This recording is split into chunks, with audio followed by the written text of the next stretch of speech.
Hopkinton School Board will hold a public hearing on Tuesday, August 10th, 2021 at 5:15, so far so good, at Maple Street School, 194 Maple Street, Kentucky, New Hampshire, to discuss the acceptance and expenditure of unanticipated funds from the federal government's elementary and secondary school emergency relief fund, otherwise known as ESSER 2 and 3 federal grant, in the amount of $367,404. And so with that, I'm going to turn over to Michelle Clark, our business administrator, who's going to walk us through the use of these funds and what's being proposed. I'll ask the board if they have any questions for Michelle for clarification purposes, and then we will open it up for any public input or public thoughts on what's been presented. So with that. Sure, Michelle, thank you. For those that might remember, back a few months ago, we did do an ESSER 2 public hearing because we were starting to spend some of these items. So that when I talk about the first few items, we've already had the public hearing on it before, committed the funds, actually spent most of the funds. So I just want to preface that. The first one I'm going to talk about, and we have put on the district website underneath the business department, there is a area that will have this live at all times. It's called ESSER 2/3 uses. So this is going to be a rolling document because as things come up, Michael will be bringing that to the board, talking about it in a public meeting, and we would be, as it's being approved, we would be literally live data entering this. So at all times you will all know what the uses are being used for. We're using approximates because, as we all know, we think we know how many tents and picnic tables, and now we need umbrellas because of sun. So that's just an example of when you see this, it's just approximate, just to get a placeholder in there. So the first item is items that we needed to support our outdoor classrooms or our break and lunch periods. A lot of you probably remember this at the last public hearing we had. It's approximately $35,000, anywhere from tents, picnic tables, umbrellas, outdoor trash cans, again, trying to promote outdoor classrooms, as well as break and lunch periods safely for all. The next item is building supplies needed for indoor activities, and mainly in the custodial area. Again, this was an item that was previously talked about and approved. It's anywhere from air purifiers, disinfectant wipes, masks, mobile shields, all those kind of items that we've had before that we used ESSER 1 for, as well as we had SPSRF 1 and SPSRF 2 funds during last year. The next item is because of the social distancing part, at Maple Street we didn't have enough table desk setups, so we did have to, and again this is another item that we had already done at the prior one, and it's already been purchased and paid for, and that was approximately $7,450. So a lot of items that were useful for the district during last year were free entry-level things, or we had one item that was actually the foundation donated IXL, the funds for IXL. So the next item we're talking about is learning online systems. So this is anywhere from online reading support for third graders at Harold Martin. Again, remembering that this would be their second year, was most of the year hybrid, and then a quarter of their first grade year was actually in a remote setting. Then we have Maple Street School is looking at some supports definitely in math, and then there's been a new look at potentially also looking at reading support. That is in the area of what I just talked about, of the IXL. So that's approximately $10,000. Streaming of the high school graduation, I hope some of you were able to see that. That was again an item that was approved at the prior public hearing. That amount was $3,180, but when the total came in, it actually was $3,155. So that is a concrete number because we actually did spend that specific amount. So now we're going to go into areas where we hadn't talked about it before. And so due to the years that I was just talking about, 1920 we had a quarter of the year remote. 2021, most of the year hybrid. we're looking at the fourth graders, which would be second and third, we're talking about in those retrospect years, we're adding another fourth grade teacher. The counts, if we do it based on what's in the budget, would be 3 class sizes at a pretty high rate already. Never mind if there's any move-ins, and also with the support systems of not really all being in there last year because, again, hybrid and a quarter of the year being remote. So that's approximately $72,432.82. With that, because it's an additional fourth grade, there's going to be some wellness and physical activity that's going to be needed for that class. So that is, we're looking at 0.05 additional for the teacher here at Maple Street, so that she can provide the necessary wellness classes. And that's approximately $7,339.81. Believe it or not, all that amount adds up to the amount that we have for ESSER 2, and that is $170,377.63. So now I'm going to go into ESSER 3, which what we know of is that we've been noticed by the state that we're going to get approximately $382,000, but at this time we don't have that whole amount available. So that's why if someone added up those two amounts that we just talked about, it won't add up to the amount of the public hearing notice. It's only because they only give us a certain percentage of it now, and it's not just us, it's all the districts in the state. And so we only have 2 items that we're looking at this point. Now this grant goes through September 30th of 24. So we do have time to be able to spend this amount. Again, it's approximately $382,643.96. We're looking at last year during the budget process, the numeracy specialist, numeracy assistant was put in the budget for Harold and Maple. They were going to share just like they do right now for the specialist. Those are 2 different categories. So the assistant is in the support staff, and the specialist is in the teacher realm. And so what we're looking at is taking that pool of money that we had in for that, and because, again, of what we talked about already, of the years we've had, the last 2, and what we're looking at in the future, we're actually looking at having a full-time specialist, so that'll be a teacher-directed person that will be helping staff as well as students at Harold Martin, and then a full-time, same thing, but at Maple Street, and not doing the assistant job at this time. So that's a 1-year thing we're looking at. Again, all due to the fact of what we've gone through. And as we all know, math and literacy are 2 core areas that we really need to make sure that we really tackle before the students leave the elementary area. So that's approximately $50,000. The next one kind of metamorphoses into what I just talked about was reading. So we need, we really do need some additional reading support, literacy interventionist at Harold Martin. Right now we have a 0.6 position that we'll still have paid out of the general fund because that's in the budget, but we're looking at 0.4 of the, to make it a 1.0 to be coming out of the ESSER funds. Again, that is for Harold Martin to help with those gaps and those needs that arise during the year, again, because of what we've gone through and what we're going to be going through. And the approximate amount of money for that at this point is $45,000. So I'd be happy to answer any questions. Thank you, Michelle. You're welcome. First, any questions from the board? Norm? Yeah, sure. In the budget process, we talked about subplants. So this would be a one-time hire. We would not be hiring, let's say, 4th grade teacher moving forward. It'd be basically, hey, we're doing it for this 1 year. We will not be seeing a budget increase per se for that position because we're using this as a fund. So it's kind of a tricky question, but what I mean by that is, so the 4th grade is contingent on the 3rd grade. Okay. So when we do next year's budget, it's possible that due to the numbers coming in from Harold to Maple, Yep. we might have to have an addition.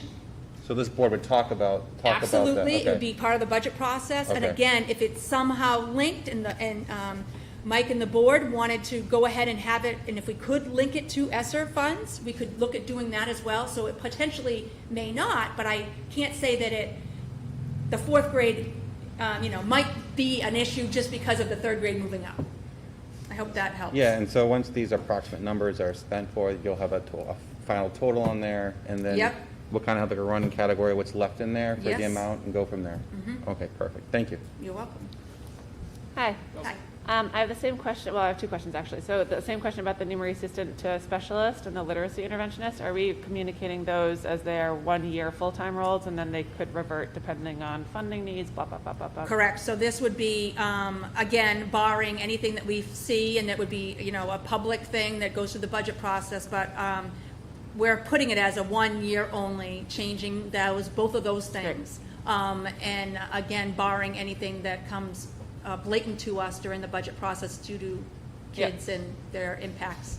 Okay. But yes. Okay. And then I have one other question. Okay, so then we'll have roughly, 95 less, like 287,000 roughly left for ESSER 3. With obviously like close to 3 years suspended. Do we have any visibility into what the priorities for the district are or what the planning process for that looks like? So that's essentially why we noticed it the way we did, because initially people had prior ideas of what to purchase, and then we reevaluated over the past month. So that's why we're doing the number rather than the detailed report. The good part about it is they're finally giving us time rather than quick. Last year we had to spend it by December 31st, then we had to spend. So this allows us that time to evaluate. These were areas to target immediately for kids that were remote, in and out. Obviously math and numeracy and literacy are important, and this will help close those gaps. And then we're going to evaluate probably come October, November, and see where we are. I think it's great that we have 3 years. It's the longest we've had in this one. So it allows us to kind of evaluate, as you said. Yeah. And my only other thought would be, obviously these are both focused on Harold and Maple Street, so if there's any other priorities that we hear from Maple in that high school, middle high school, then that's that's great to hear about. Yeah, they've submitted proposals essentially to the office, and that was one that we thought we were going to move forward with, but then after talking with the admin team, it was put on hold essentially. To kind of evaluate where we are when they come back. Great. Yeah, it's an ongoing. Everyone wants to use it. That's a fact. Totally, definitely. Yeah. Other questions, board members? I don't have a question, just a comment. I think, what's proposed deals with some of the gaps and leaves enough money on the table as we identify more things going forward. So it seems logical to me. A quick question. Did any of the learning online systems, I know many of those were for the 2020-2021 school year, or any of those for the 2021-2022 school year? We've not seen that. We've only seen at least the ones that they're looking at. Like the IXL, that actually wasn't a free thing. That was a paid thing, but the foundation did support that last year. And then the Harold Martin area we're looking at is Pioneer Reading online, so for grade 3. And so we are reaching out for them for the quote to get specific numbers, but all indications are there is going to be a charge for that. Yeah. Can I ask one more question and then I promise? I don't know, I feel like I remember that there was a survey that was done towards the end of school that I think from Harold or Maple Street had low sample size numbers. But the only thing that's sort of standing out as also not being here on this list would be something for like socio-emotional wellness, whether that's a counselor or a social worker. That's something that we will potentially see when you're sort of looking at the list. But if there's any data to do that moving forward, then that would be helpful to think about as one of the ramifications. I've already met with a company called Heartbeat this summer, and they do social emotional supports. That's obviously their target market right now. And we're going to have a meeting set up with the middle high school for sure during an advisory period to see if that's something that fits. It has to fit Hopkinton, right? It can't be what they're going to try and force upon us. It's about us and our kids. So that is obviously a concern not just for the staff, but the community and the well-being. So it is a high priority for us. Great. Thank you. And where is this document going to be shared again? So if anyone asks about it? It's in the board packet folder area, but it's also always going to be live right on the district website.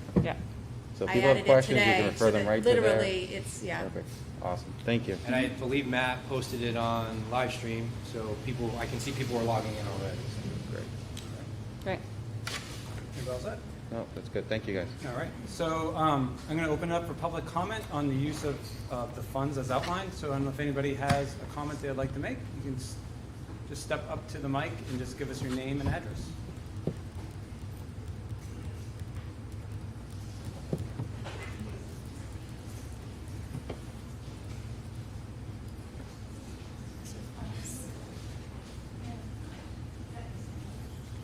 Someone needs to start. Amanda. Amanda Gilman, 168 Westbridge Circle.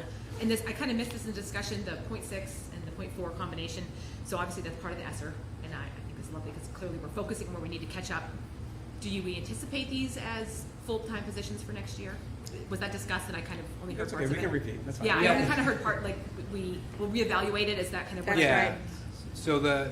obviously the target for those positions is the gaps in the learning.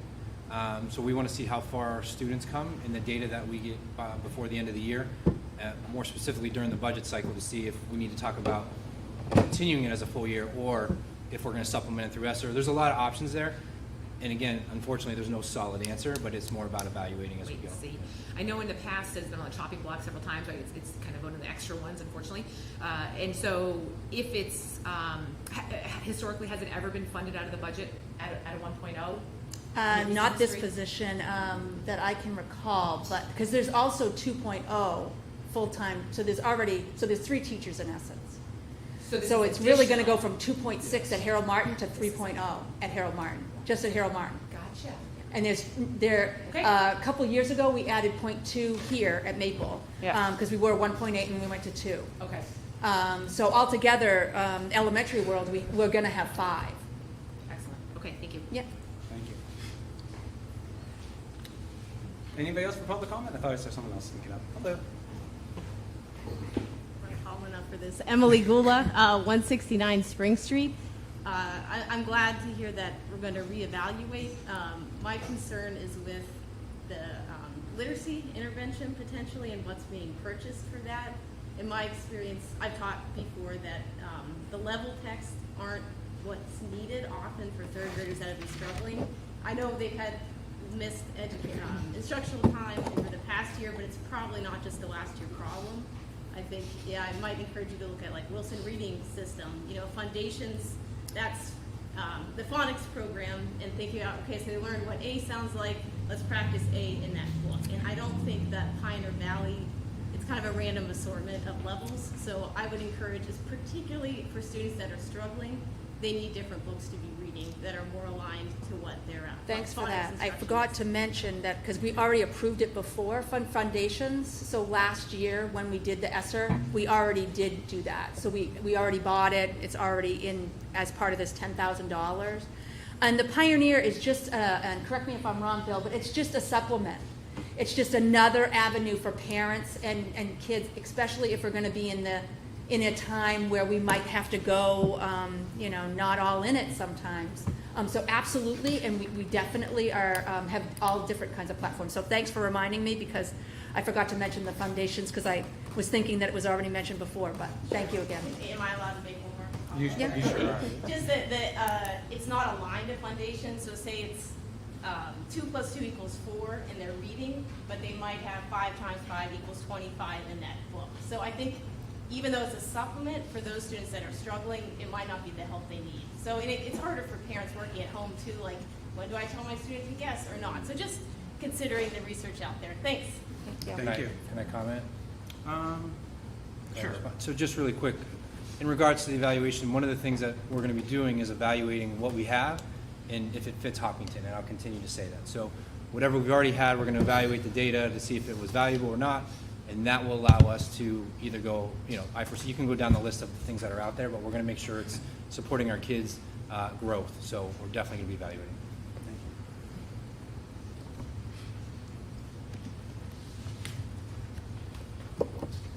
Hi, Jen Blagriff, 716 Hopkinton Road.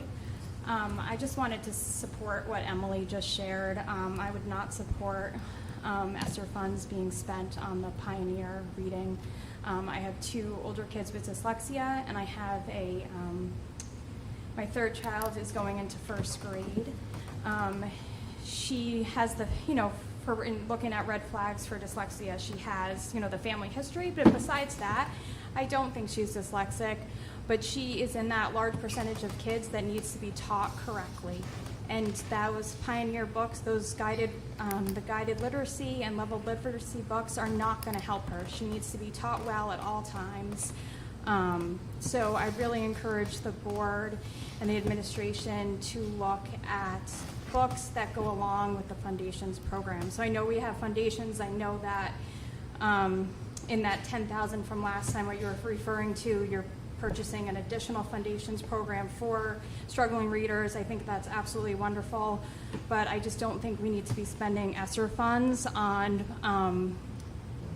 books that have, there's no support in the research for those. There's plenty of high quality texts in our libraries that kids can get. We don't need to do leveled literacy. We don't need to do guided literacy. Thank you. Any other comments? I'm looking at you because you're moving, but you're not coming up. All right, so I'll close the public hearing on the use of ESSER 2 and ESSER 3 funds. I'm just going to take like a 3-minute break before we start the regular meeting, so bear with us. Thank you all.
Good evening, everyone.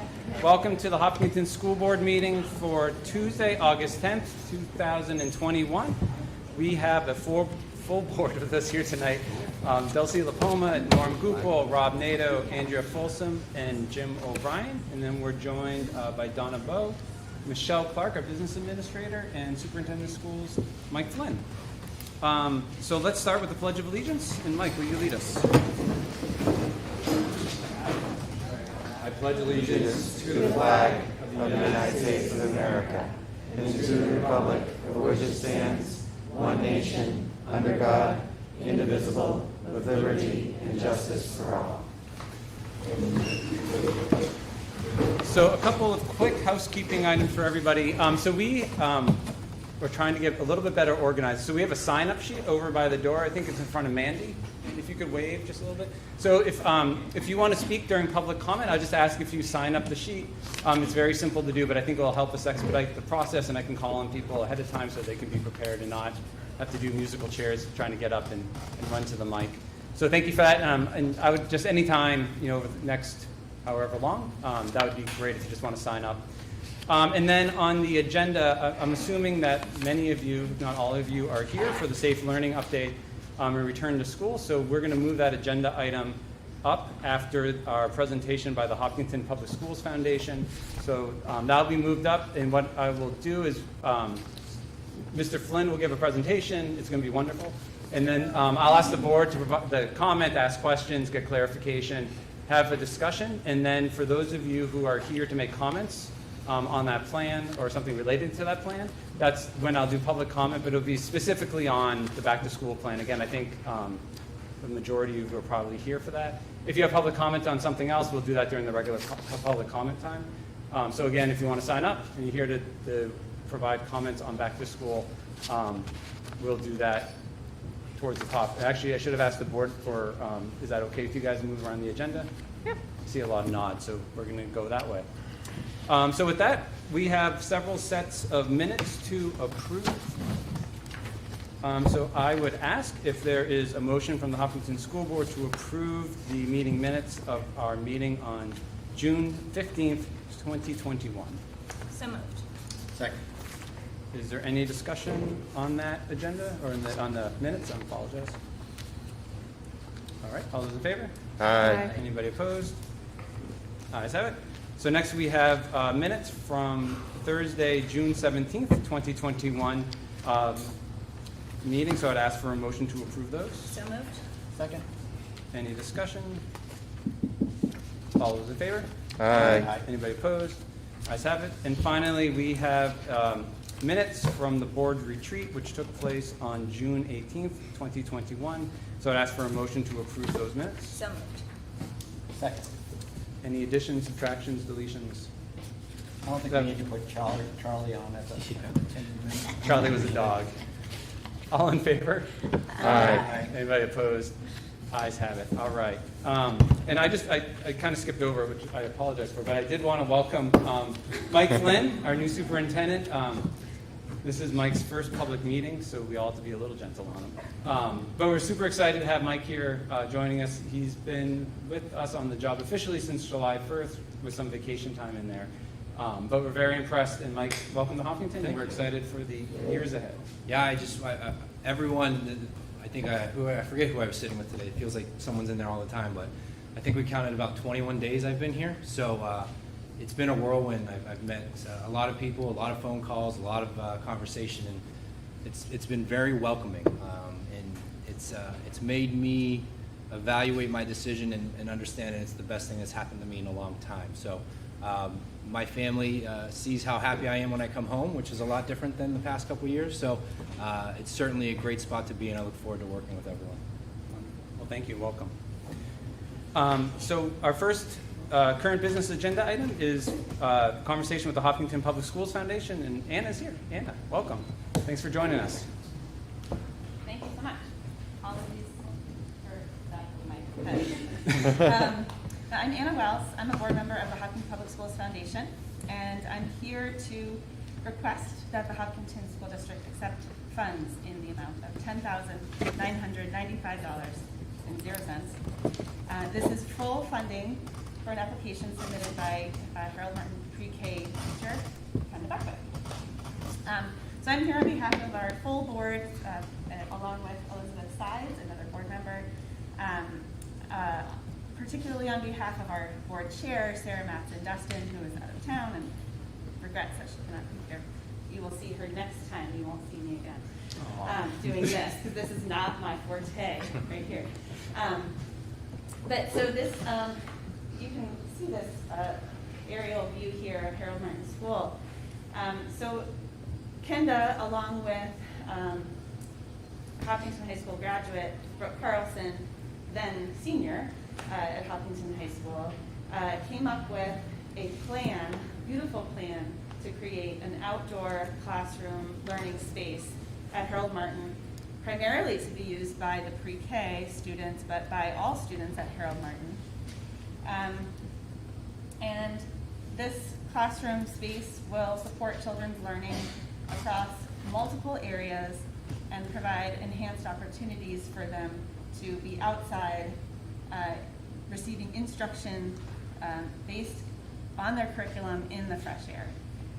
So that previous slide showed the location, so you can see the entrance, the pre-K entrance, which was historically the parent pickup area.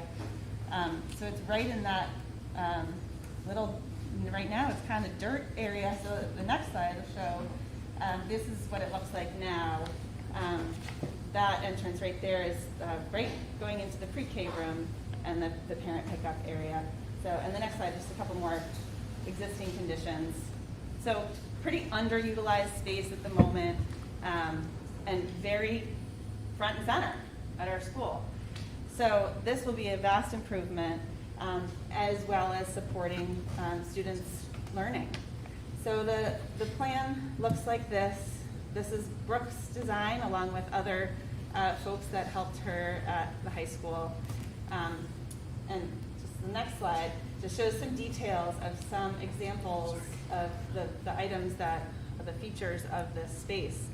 So there'll be a deck that can be used for read aloud and theater, mud kitchen for hands-on sensory work, an art and music fence, which will have all different materials along it for students to experience those things, raised beds for growing kid-friendly herbs and flowers and other things, a wheelchair accessible path throughout, and then a sensory path.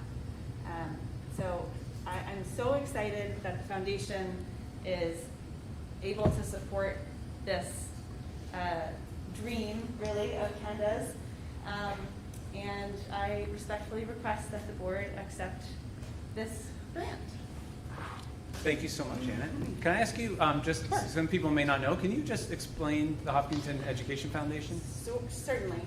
So Hopkinton Public Schools Foundation was initially formed, other people probably have a better history, but I want to say 20 years ago. And sort of initially had a big event with an entrepreneurship series, and then kind of went dormant for a while. It was reinvigorated about 3 or 4 years ago. New board members, new fundraising efforts, and currently what we are, so our mission really is to provide support for the schools in ways that go above and beyond what the budget can support, above and beyond what tax dollars support. So we're talking about all kinds of, educational supports, but also, social emotional supports. I heard you talk about that earlier. And the idea really is to be somewhat of a catalyst for sort of kicking off new programs, or like this, like providing infrastructure for something that can be used by a wide range of students, that supports a lot of different areas of learning and growth and development. So currently we've given out a bunch of grants over the past couple of years, including the recycling program here at Maple Street, supporting some materials for that. The small things too, but big impacts. So the cricket cutter at the high school that made all of the masks with the POC and the emblem on them for graduation. Most recently, we have supported each library at each school to allow them to purchase furniture that will make the spaces much more adaptable and what's the word I'm looking for? Flexible. Flexible, thank you very much. So that is, these are all things that wouldn't necessarily fall within the school's budget, but that teachers, staff members have submitted grant proposals for, feel they're very important, and the foundation is so fortunate to be able to view these, and we haven't turned one down yet, so teachers, we want to hear your proposals of any amount, truly. So that That's perfect. gives a little. Thank you so much. Just to get follow up on that, so anyone can donate to you guys from Hopkinton. Thank you so much. And Yes. it doesn't matter the amount, just That's donate. right. And what is the best way for them to do that? Sure, so everyone can visit hpsfnh.org. So Hopkinton Public Schools Foundation, Okay. nh.org. You can donate right there on the website with PayPal. It tells you where to send checks. And yeah, seriously, no amount is too small. We actually are, right now, our new sort of fundraising goals are going to be more around participation and less about dollar amount. So we're at the stage where we've done a few really neat things, getting the word out about those, and hopefully picking up momentum and gaining some support from the community as well. Awesome. I think it's great what you guys do, and I'll definitely check out the site. And I think my last question is, do you guys have like goals of like things you've already approved that you're waiting to raise to get to that specific amount, or is it just kind of like you have the proposals and you kind of wait and okay? Yeah, Okay, yeah. all right. So if we receive proposals that we don't have the funding for, Yeah. we would likely undertake a fundraising Okay. campaign for Cool. that. Awesome. So it's very flexible. It's nice because we are a 501c3. We're independent of anything else. And so we really have a lot of flexibility in how we raise funds and how we disperse them. So. Awesome. Thank you. Other questions for Anna on the gift? A quick question. Please. Thank you so much for this. This is amazing. Do you, and I haven't been by Harold Horton in a while, is this already underway, or will this be available for the 2021-2022 school year, or is it So we down have the the road? check right here. Their money has not been made it all the way through the channels yet, so none of this has begun yet. I think the hopes are very high that we can get this done in the next month or so, or 2 or 3, by the time the ground freezes. I don't know. But volunteers. Yes, I did volunteer, didn't I? I did say that I would come. So yeah, so that's the idea, that it will be available to students sometime during this school year, and the more help, the quicker. Thank you very much. Other questions? Mike? No, please. So I've met with them several times now, and I'm just blown away. This isn't normal. I want to be clear. What they do and what they're trying to target and how they're trying to support isn't normal. It's a powerful thing for a teacher, right, who has this idea, knows that it's going to be really hard to get through ours, but knows that there's not possibility. So I've been working with Sarah. We're going to try and streamline some of those applications so that teachers are more aware, community's more aware. You're going to hear a lot more about the foundation at our meetings. We're going to report out on the libraries when they're done. You're going to see the results, what they're providing. I'll say it again, it's just not normal. And it's In a good way. We're very fortunate. In regards to Norm's question in donating, you're going to see some communications come out. It really is a partnership that I see in us working together on showing what they can do and showing what our teachers have dreamt about and are following through on. So I'm really looking forward to the work. Thank you. Thank you. Thanks, Anna. So I'd ask if there's a motion to accept a gift from the Hopkinton Public Schools Foundation in the amount of $10,995 for outdoor classroom at Harold Martin Schools. So moved. Second. Any discussion? Just a huge thank you. Yeah. I think it's great. Ooh, wow. That was the quickest draft.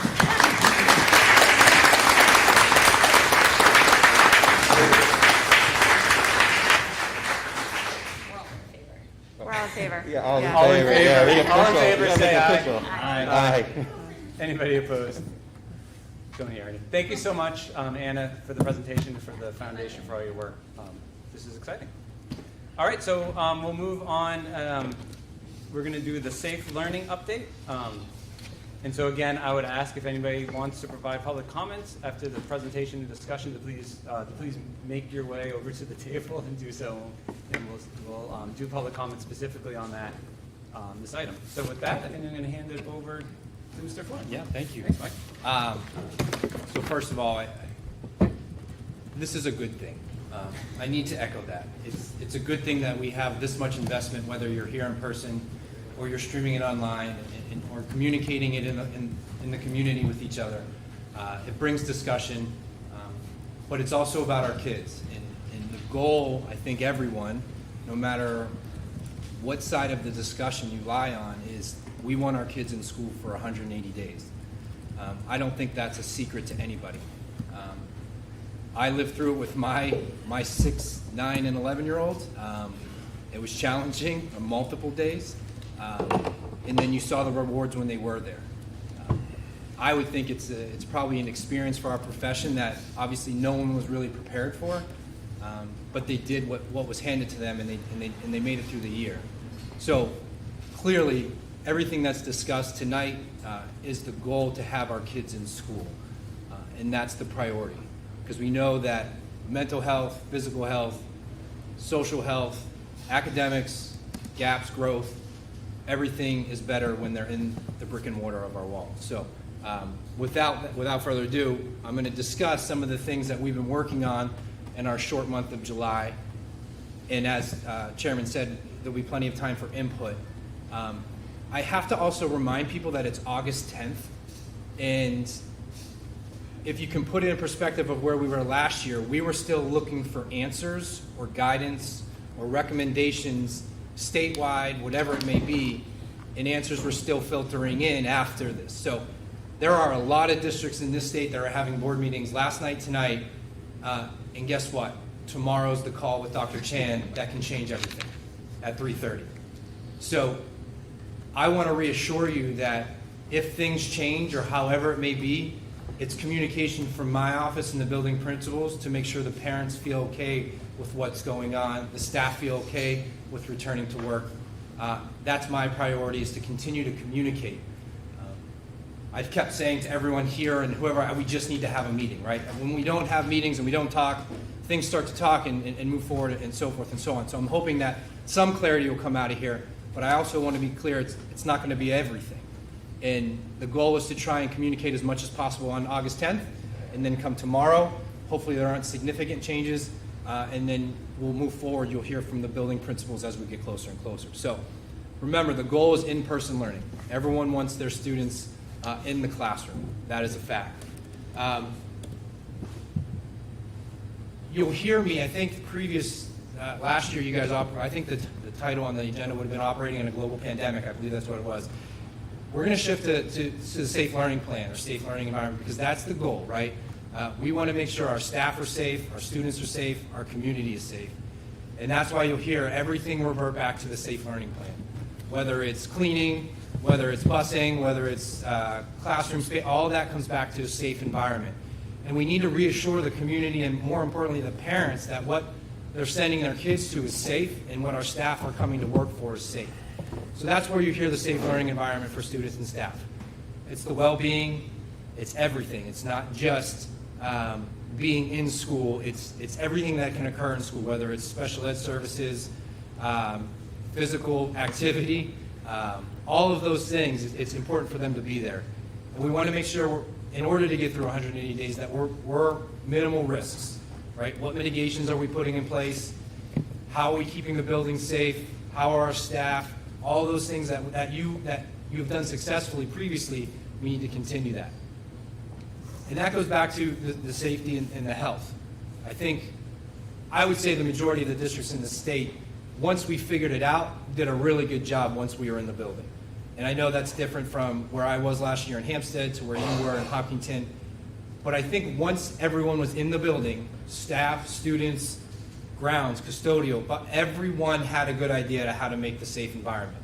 Whether it was washing hands in and out, spacing when we could, lunches, tents, all those things, I think those were all great moves for our profession in education, and it allowed a lot of insight on what we should continue with, what we should adapt with, and how we should move forward.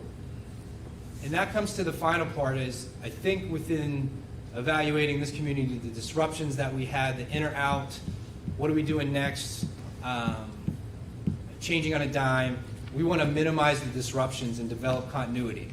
Continuity, routine is great for everyone in life, right? So more specifically, children. There's a reason why they go to bed at the same time every night in my household. They know that that's not, you're not going past that, that's the option. So continuity breeds greater success within our students. So that's the goal of the Safe Learning Plan, and that's some of the objectives. So in regards to the guiding documents, it's no secret, right? CDC, pediatrics, New Hampshire DHHS, these are just a few. I don't think any school district locks in on one, and we'll discuss that in a little bit. It really is, and you'll hear me say it repeatedly in the meetings and when I speak, it's about Hopkinton, okay? So we're gonna use the data, the information provided to us to make the best decision for our students, our staff, our community, our families. And that may be different documents, different research, different bullet points, and all we're trying to do is gain the greatest amount of information to make the safest decision possible. These are just a few. People email me regular research on a daily basis, pretty much, and that's all great things. I'll continue to echo to the community. If you find something, send it our way. We are looking for everything possible to help make an educated, safe decision for our schools. The reason why I'm going to speak more specifically to the CDC and the New Hampshire DHHS is I just want to put it in perspective when we're talking about it so we have the same idea of what's going on. The CDC is national guidelines, all right? They are evaluating every state in the country, all the data that's coming in, all the cases, everything, that's what they're evaluating. It's important that we weigh that because they have people that are paid to do that research. That is what they are doing when they wake up, when they go to work. They are the ones that are consistently evaluating all of that information. With that, here are some of the bullet points that clearly stood out to people within the community, within the state. It's important that the new one that they changed, that they're recommending pre-K through 12, regardless of vaccination, wear masks. They're talking about 3 feet when possible. The big part about the latest recommendation from the CDC is within the research and within the data, it speaks specifically to the level of the community transmission. It speaks to the vaccination coverage within this community, more specifically within your staff and your students. And it also talks about surrounding areas, all right? That's their recommendation, and that's a piece of evidence that we use when we're determining what's going on. The reason why we then transition to the DHHS is because they're giving you suggestions, I guess that's the best way to say it, on how to operate locally. And I'm going to go over these in a little bit more detail because this was our previous call prior to tomorrow, right? So the last call we had with Dr. Chan, this was the guidance and or advice that we received. He said specifically, schools don't drive the risk, it's the community. And I'll speak a little bit more about what happens within our walls versus what happens within our community. It's important that we're aware that we're keeping an eye of not just what's within our walls, but what's within our community, and then so forth and so on. And that goes to the data points we'll speak to later. This is something that we've heard repeatedly, that vaccination is the most important. And I will reiterate that I am apolitical when it comes to this. This is just the information that we receive, and I'm communicating it to the community so that you're aware of what we're hearing on our end when we're determining these factors. Face mask. At the time of the call, risk shifts to mask coming off when the community transmission is low. And then obviously, as they said, it's a board decision. No outdoor masking, cannot require a mask based on vaccination status. Again, that was 4 weeks ago, 3 weeks ago. That was that call at that time. Physical spacing, I think this is one we've all heard repeatedly. 3 feet when possible is the goal, 6 feet's the standard. I think a lot of schools in New England, it's laughable when you talk about some of those distances of what we have for brick and mortar. Screening is still a self-screen. Gone are the required temperature tests, filling out forms before you come in. We're really trusting the public to self-screen. Staying home and going home. This is a huge shift for us within public schools. The advice is no longer to send students home with single symptoms, right? So last year, if your kid had allergies and they had itchy eyes and they came to the nurse, we were sending students home. Cough, runny noses, single symptoms, it wasn't a negotiable tactic for anyone. It was you were going home because that's what was the guidance at the time. They are now eliminating single symptom send home. I guess that's the easiest way to send that. So I've been working with the nurses on trying to identify, all right, what are going to be our key factors for identification. Also working with a local company and trying to get test kits, rapid kits within the nursing office. That would be an opt-in. We're not going to just test your kid for randomly. It would be same as if they came in and they wanted Advil and we would call and ask for permission. So we're looking to bring test kits to the schools so we can do rapids. That will help mitigate sending kids home, not just on single symptom, but what we may assess.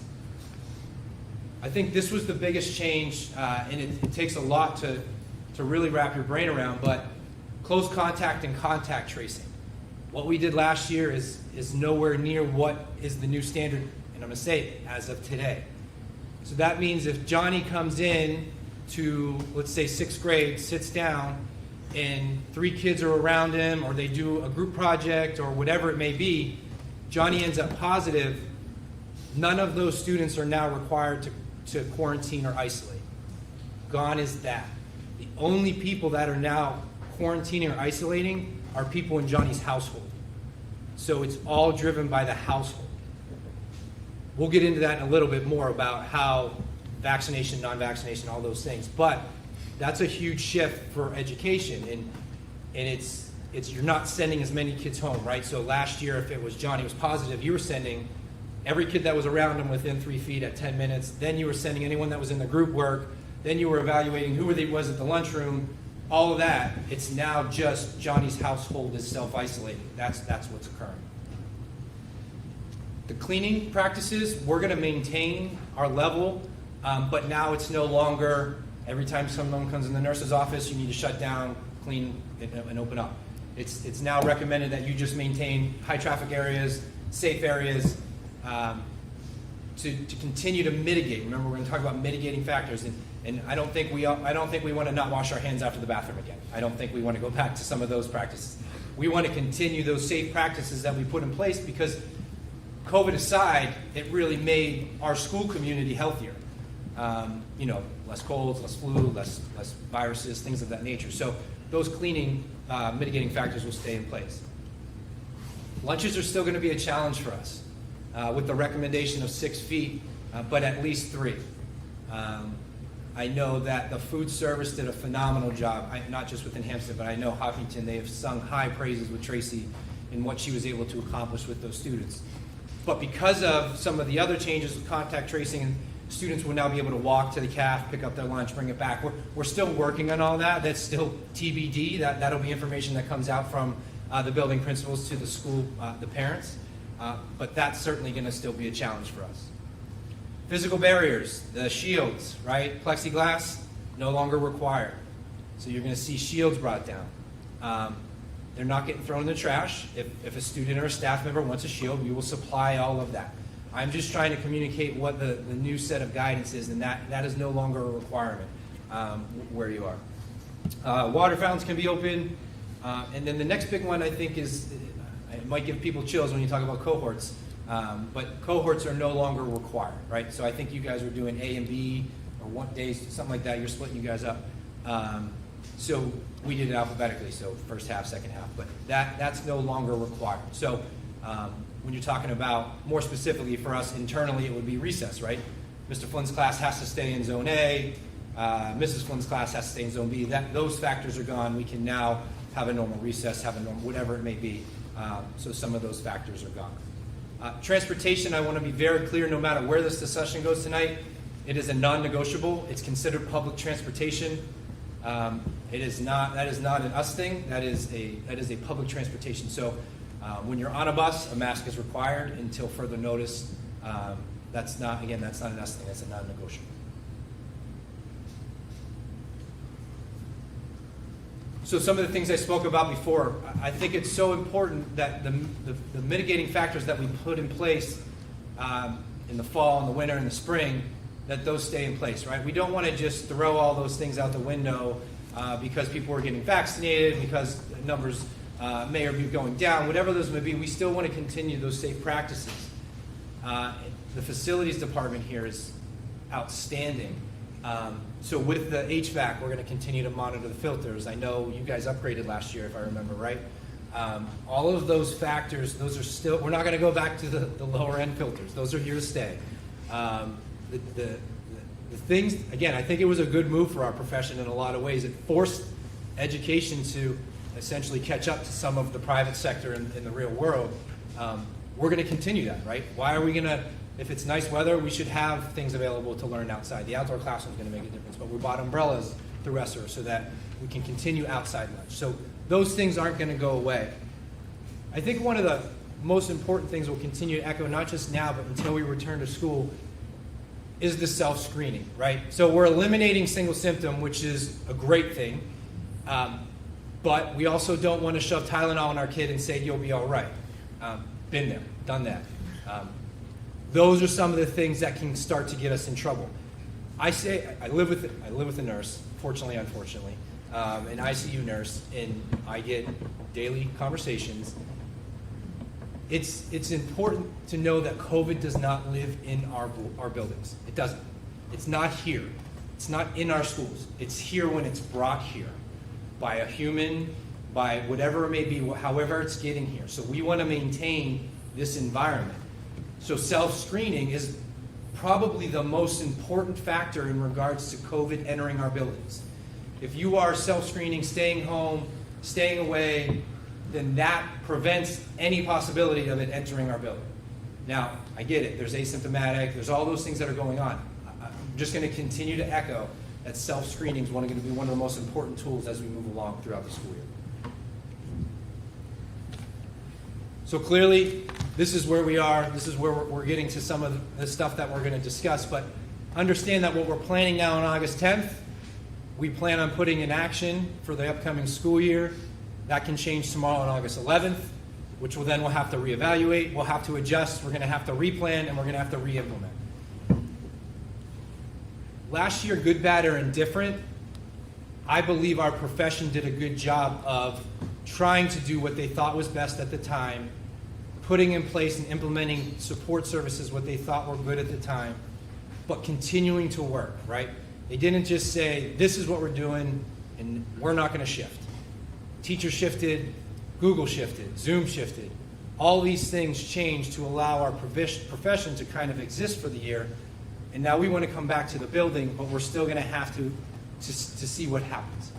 I don't think anyone, wherever we lie on the discussion, I don't know anyone knows for fact what's going to occur in the fall, winter, whatever it may be. That's up to us with those data points, those guiding documents, those DHHS, CDC, pediatrics, we can name them all. It's up to us to do what's best for Hopkinton. And that's important. When I get to this slide here, this is going to be our driver for the Hopkinton School District. This dashboard will go on the website. It will be updated. We did it every other day. It just depends, but no later than every other day. So typically it was a Monday, Wednesday, Friday update last year. And this is what's occurring in our walls. So you'll see that it'll say, they'll give a number of active absence due to quarantine or close contact. Remember, that will typically fall within a household now. You'll have a number of active positive cases. That means our students that have tested positive, we will report on that so you know what's going on within our walls. And then the same thing that happens with staff and students. Now, I think this is probably the most valuable piece of information that I can or we can communicate to the public on a daily basis. No offense to however anyone else is reporting, but this is our actual data that the nurses will report out on every day or every other day. And it gives you an idea of what you're sending your student to, right? So if the community transmission is, let's say there's 100 cases in Hopkinton, but within our walls there's only 2, you know the impact that's occurring within the students, not necessarily within the community. The other part of this dashboard, you'll see, and I put up top, it's COVID Act Now. That's the one I had success with last year. It updates the most frequently. They take a lot of data. If you go to that web page, you can see all the areas in which they're pulling from. And they use, everyone uses colors, codes, whatever it may be. They go from green to red. Right now, currently, as of today, we are medium, 8.3 cases per 100,000 people, and 13 new cases currently a day within Merrimack County. So that chart on the right is Merrimack County. And then down below, just so you have an idea of what the other areas we're looking at and which way we're trending, whether we're trending up or trending down, that will be the bottom part where it says currently where we are and then where we're trending. Also on COVID Now, it shows vaccination status, where we are, how we stand within the county, within the state. It's just a piece. It's not the driver, but to me it seems it was the most, I'd say, digestible by the community of getting an idea of where we are. And it's updated daily, which was good. It updates over the weekend, which some don't. The reason why this is important and why I think it's valuable is, and I wanted to share last year when I was in Hampstead, right around, I'd say Thanksgiving, it started to spike in Rockingham County specifically. And most schools in that area were headed out, right? They were headed out to remote. And our internal data showed 2-3 cases within students and only 1 or 2. So we stayed in school all the way up until winter break. We were maybe one, if not the only schools that kept going in person, regardless of what was going around, because our internal data showed that we were safe when we were going to school. And that's important, that you are sending your students to a safe spot, staff are coming to a safe spot, and the community knows that what we're doing internally, that our practices are working. So that will be on all district websites. It'll be updated daily, every other day, depending on the nurses. And that'll be some current information that we have going on. So this comes back to what we've been kind of getting around, and how are we monitoring? Everyone wants that perfect answer. Well, when we get to red, do we go? I don't feel comfortable, especially on August 10th, telling you what that solid answer, number, color, whatever it may be, is that determining factor on if or when. I said at the beginning, and I will continue to say, that my goal is 180 days in person. No question. That is what's best for everyone. I will also continue to say that I will talk about Hopkinton before anything else.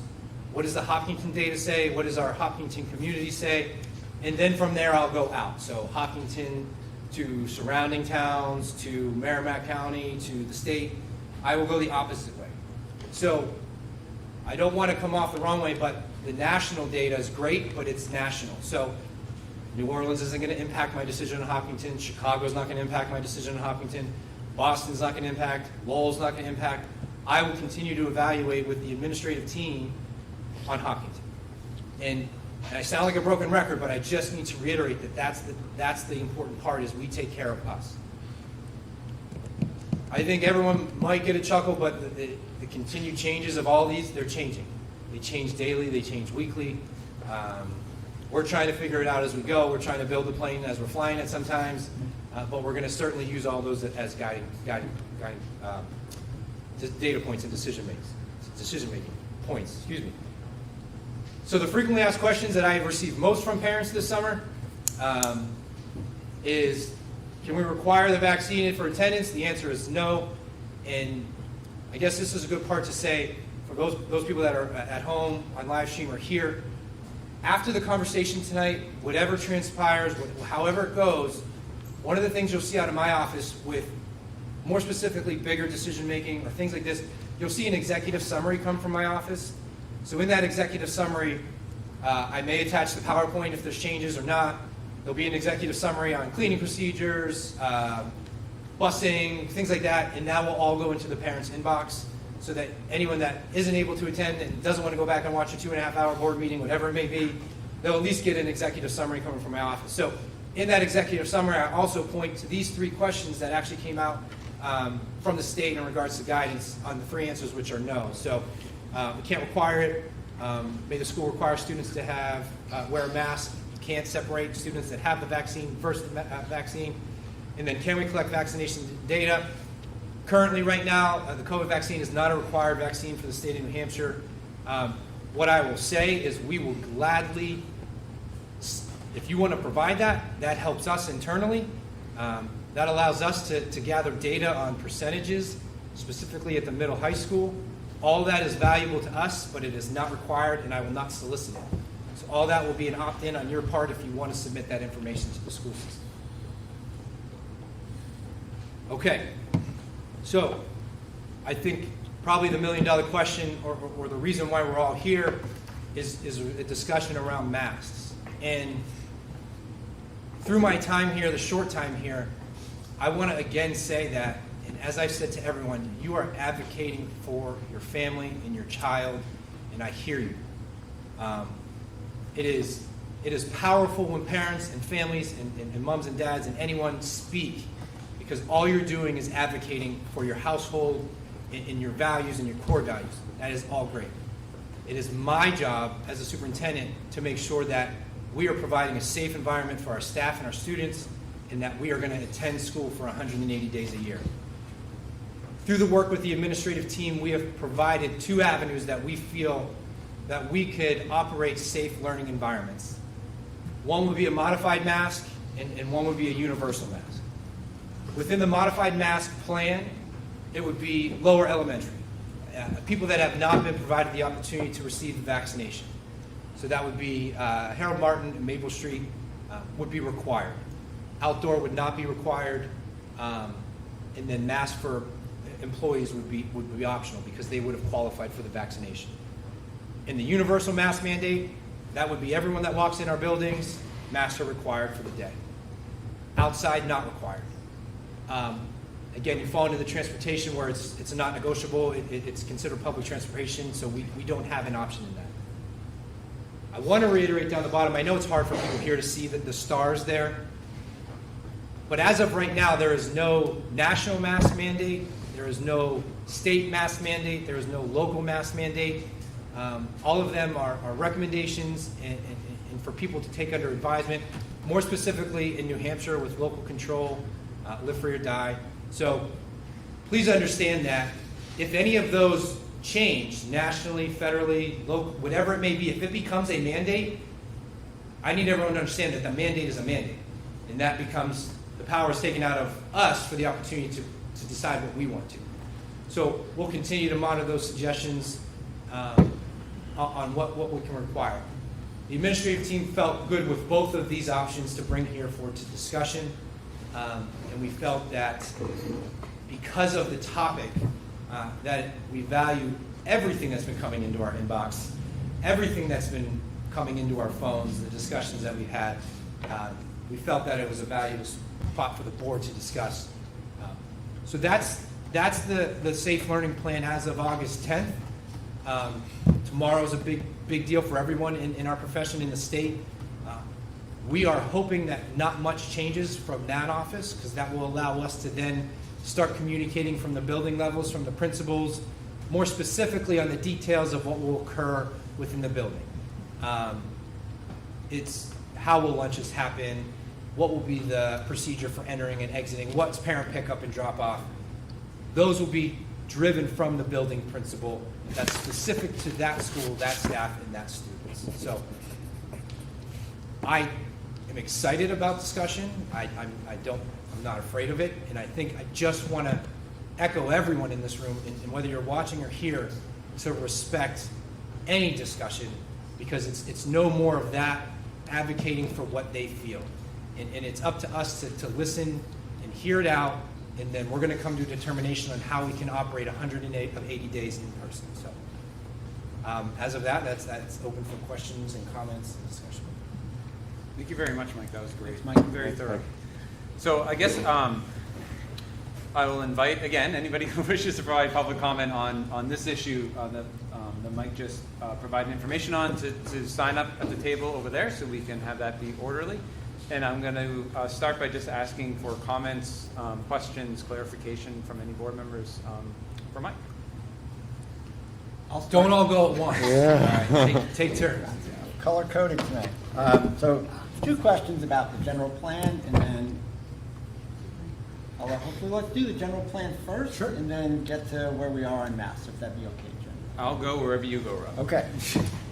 So, Mike, you mentioned rapid test kits in the nurse's office, which I think is a great idea. My question is, do we need permission to use those? Like, how does that work? Yeah, it'd be an opt-in, so we would not test anyone without a phone call.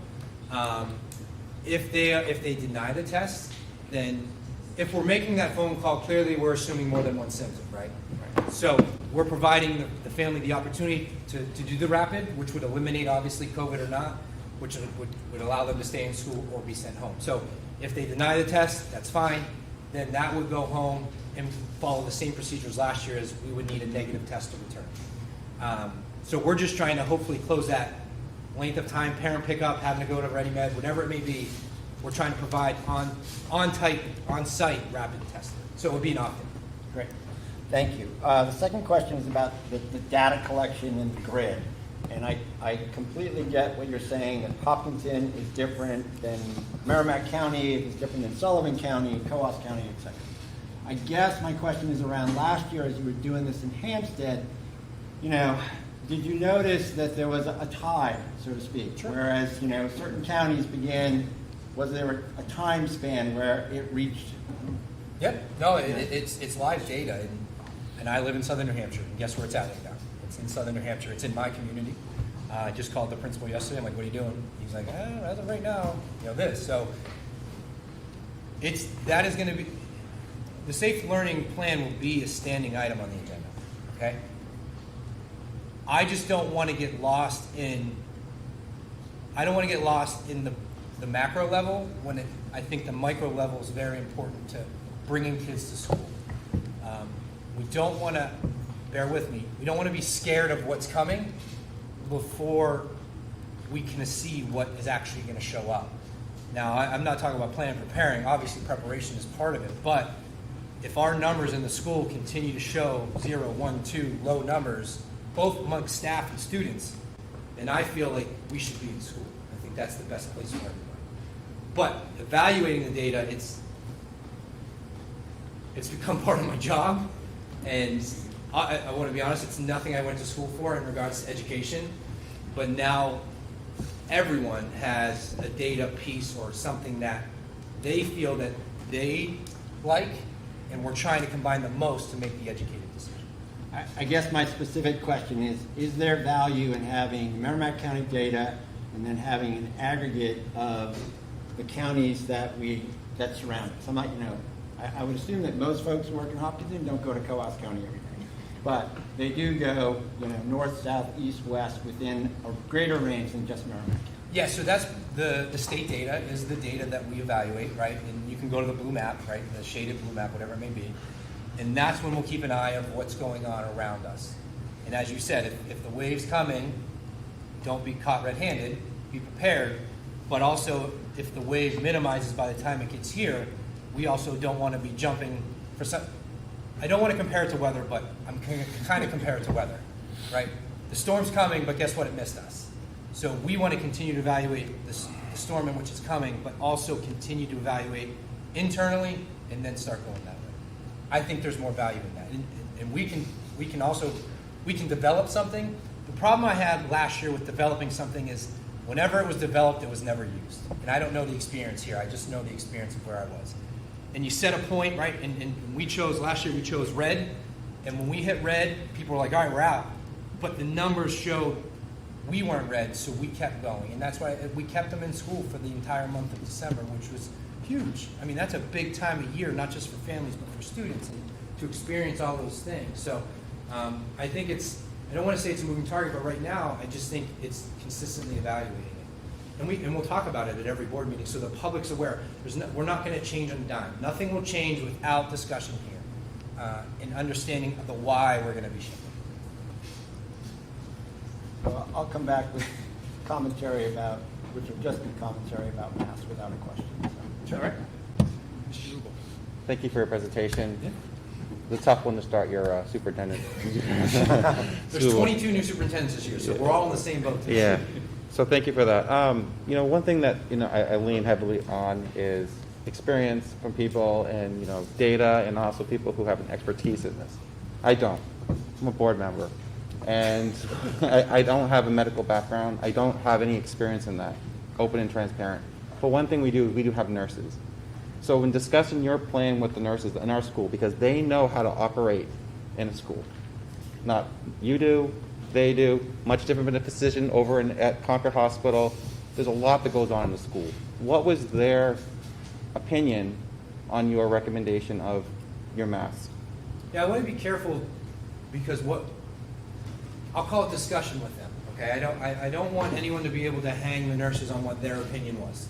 Okay. But in discussion with them, they felt comfortable with both plans that were provided. I met with one today and did the whole talk about it. From the initial meeting 2 weeks ago with them to where we are today, it was the younger population.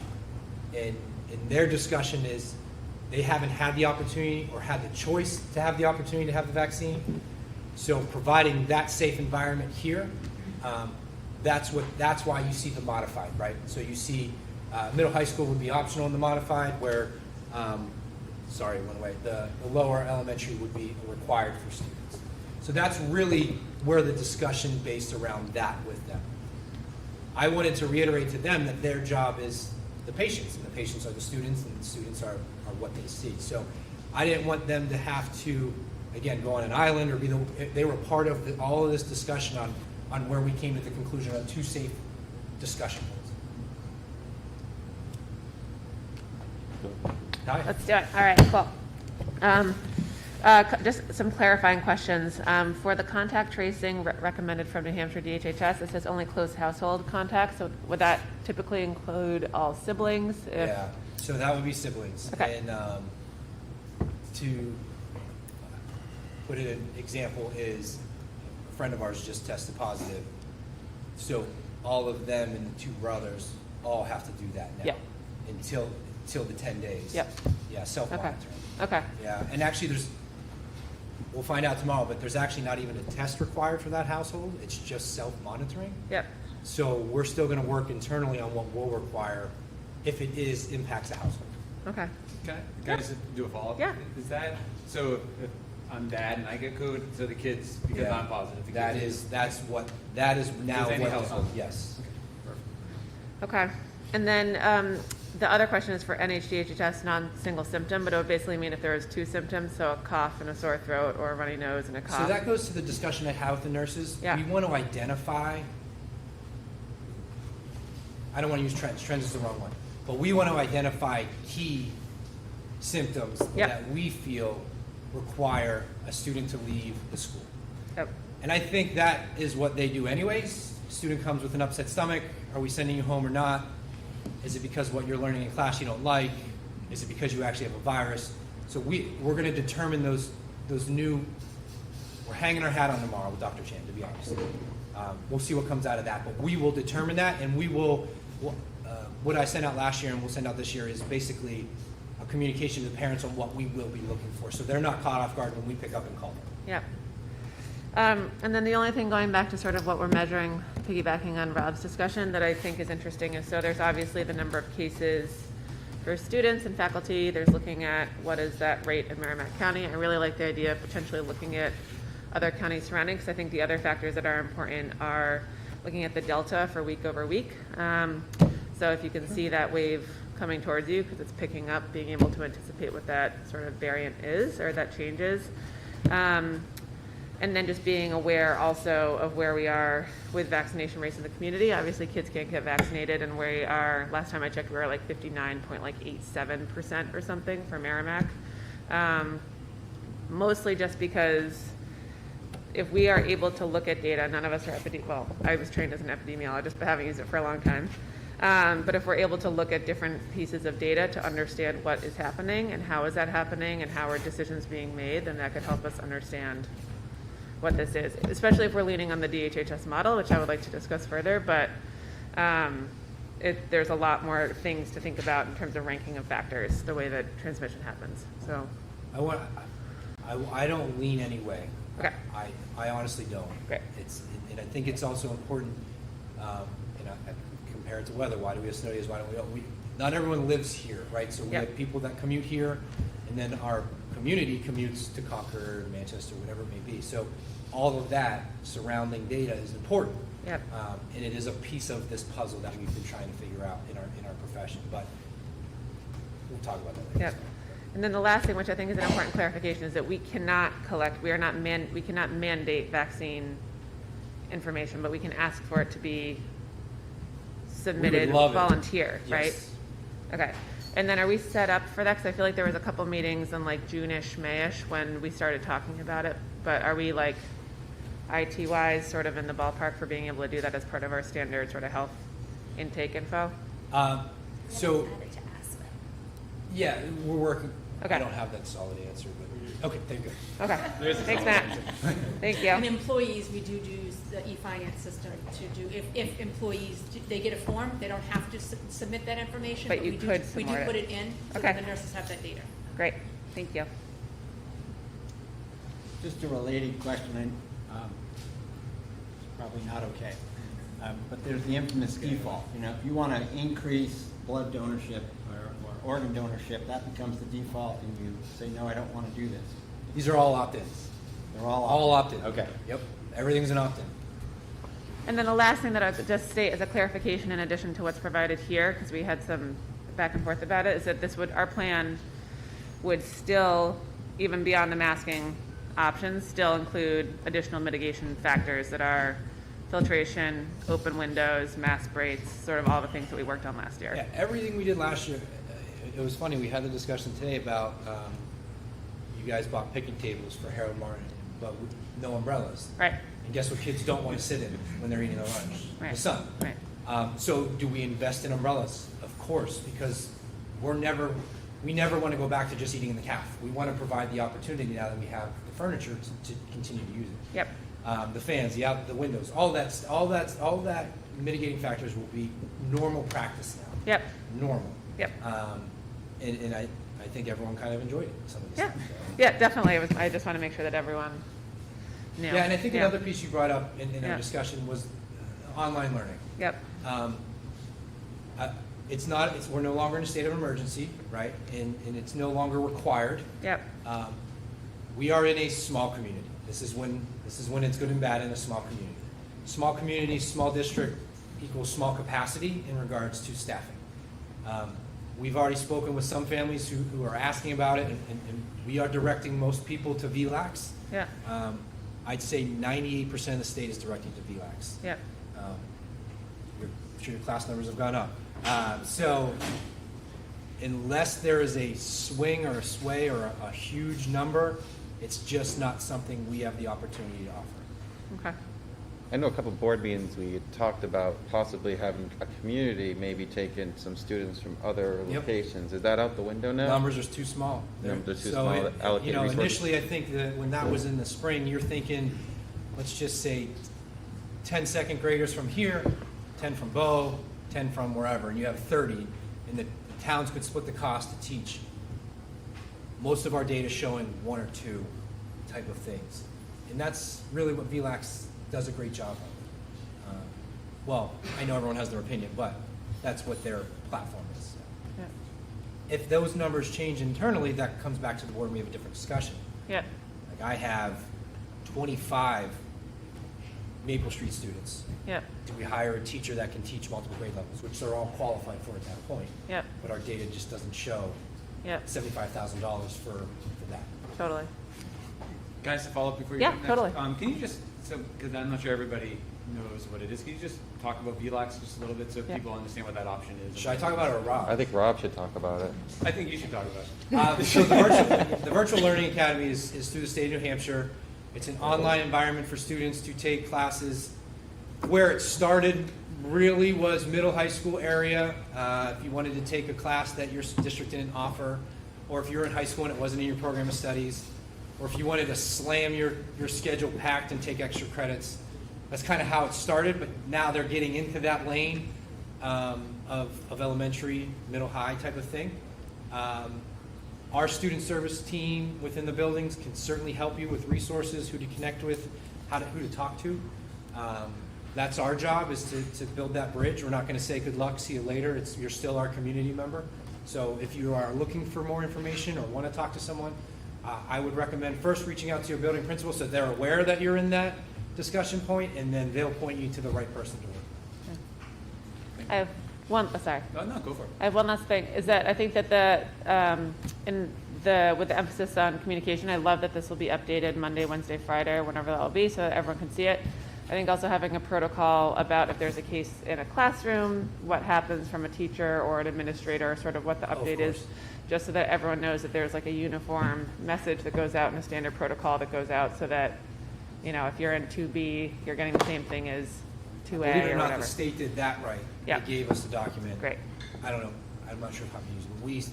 But everyone got the same email every time it happened. Great, Same wording, same links, same everything. great, Clearly communicated that something occurred, so excellent. we'll work on that. Thank you. Andrew, any questions? No, actually, people check them off. All right. Anybody else? More questions for Mike? Do you want to make your comments now on mass? Do you want to wait for after public comment? I'll make them now. Let's do it. So I'm going to start with a bizarre analogy, perhaps. I don't know. So I've been sea kayaking since 1988. And when I was a young guy, I got my sea kayak, and it was summer, and it was nice outside. And my life jacket, of course, lived on the back of my boat. You know, because you have to carry it. It's the law. I learned that the hard way because I got fined in Manchester Harbor for not having it at the right time of year. But anyway, shortly into that experience, I went out. It was a calm day, and the winds came up. Things got rough. And what I realized very quickly is it's really hard to get your life jacket off the back of your boat in 2-foot seas. Really, really hard.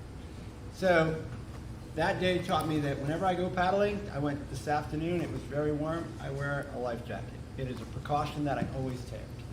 And I take that precaution for 2 reasons. One, you never know when you're going to need it, right? Do I really need it on Drew Lake? I don't know. You know, is a beaver going to jump up on my boat and do bad things? Probably not. Could I have a cardiac event? Yeah, I might. And maybe that life jacket keeps my head above water long enough for somebody to see. The second reason I wear that is because I often paddle in groups. And if I'm going to be helpful to somebody who needs assistance when we're paddling in a group, I better have my PFD on. Because I'm useless if I don't. If I go in the water and I'm in Maine and it's, you know, the water temperature is 61 degrees, 17 minutes later, folks, you got hypothermia and it's going to be a short road for you. So my analogy to masks is it is a precaution that we know works. That's what I believe. And I know some of you in this room don't believe that, and you're welcome to that opinion. But my strong, firm belief from everything that I've read and people who shared it with me is that this very cheap instrument works, plain and simple. So, and vaccines work. And I know, again, there are people who don't believe that.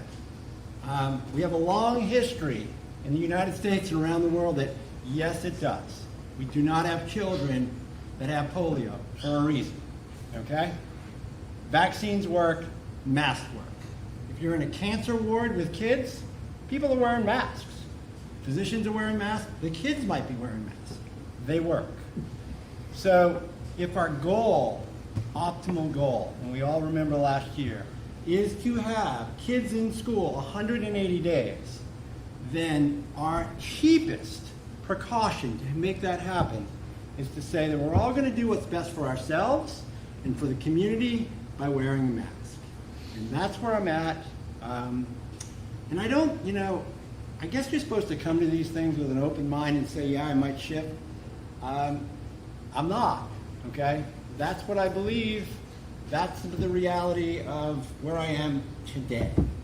And if something fundamentally changes differently in the universe, okay.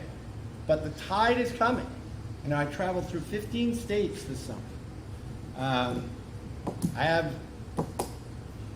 a sibling of a friend on Long Island who's on a ventilator.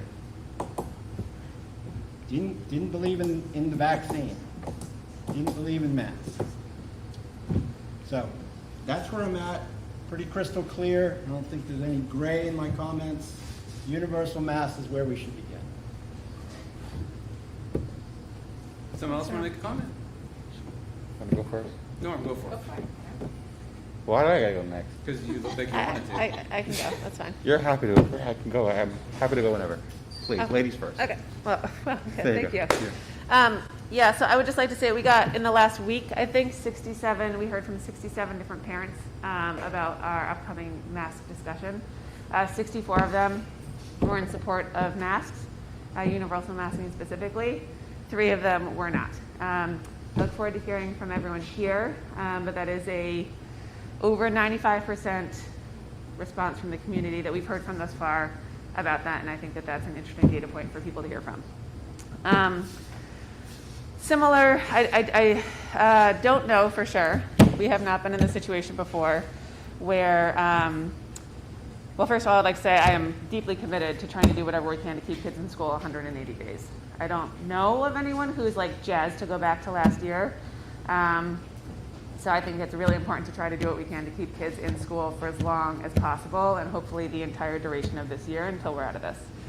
I'm not sure if schools are not tied to community transmission, because we haven't been in the situation where we have had a mostly vaccinated community, 60% with 0 kids unvaccinated in school and a new variant. So I'm not quite sure that I necessarily agree with the state on that. And I do think there are kids that we have to protect who have immunocompromised conditions, and I do think that there are still people in the community who may not be able to get the vaccine, may not want to get the vaccine, but whom schools are an important part of what we're doing, and we're trying to promote public health as part of that. I definitely get that there will be a few issues that we need to work through here, right? If there are kids who have sensory issues, I think we've always allowed for dispensation in our allowance for kids to work through that. I think that we should be working through mask breaks. I think that we should be moving kids outside as much as we can. But my default position here is that if we want to keep kids in school, knowing what we know about Delta variant, there's a new Lambda variant that's coming, I want to start with universal masks. I think it's much better to start at a place where we can keep people in school, and then if we're able to turn it around with vaccinations, get transmission rates lower, go back down to minimal, whatever it needs to look like, we can have those discussions, as Mike said, on a week-over-week basis. But the goal is to keep kids here learning together. I'm listening to everyone, but I'll go. I'm happy to go. Happy to go next. And I'll direct this to everyone here. I'm glad you're here tonight. It just shows how much you love your child. You love this community. This is how we discuss this in public, not through social media, attacking each other, and this is how we do it. So, as much as we are here discussing this, I'm going to address this to the board and to you all. You may not know me, and that's fine, but I love your child, and I love this community, and I've always said it to you from when I've been on this board. And to me, I know a lot of parents out there who are going all in this year. They don't have the opportunity of a remote option. Some of their child may have some issues. Some of their child's really struggled last year being remote. And there's parents who have their child coming into kindergarten who are scared. They don't know what's going to happen. I don't know what's going to happen. I am not a doctor. I'm not. And for me, as a board member and listening to the science and listening to these doctors that actually know what we're talking about, I take that to heart. Because they're weighing a decision on us when it's been clear from CDC and from AAP. They've all mentioned it to wear a mask. And I'm not going to be like you. Former teacher, it was good. I was kicking into being back in the classroom. I apologize. But no, it's good. It's good. But our goal is to have our students in. they learn the best when they're in person. And the most important thing is for it to be optimal to start to see where things go. And for me, I believe that right now we should require masks for our schools, but we don't know what's going to happen moving forward. It may not be the most favorable opinion with everyone here, and I respect that. And it's going to be a really hard, daunting task if that is what this board decides moving forward, because it is hard, and I understand that.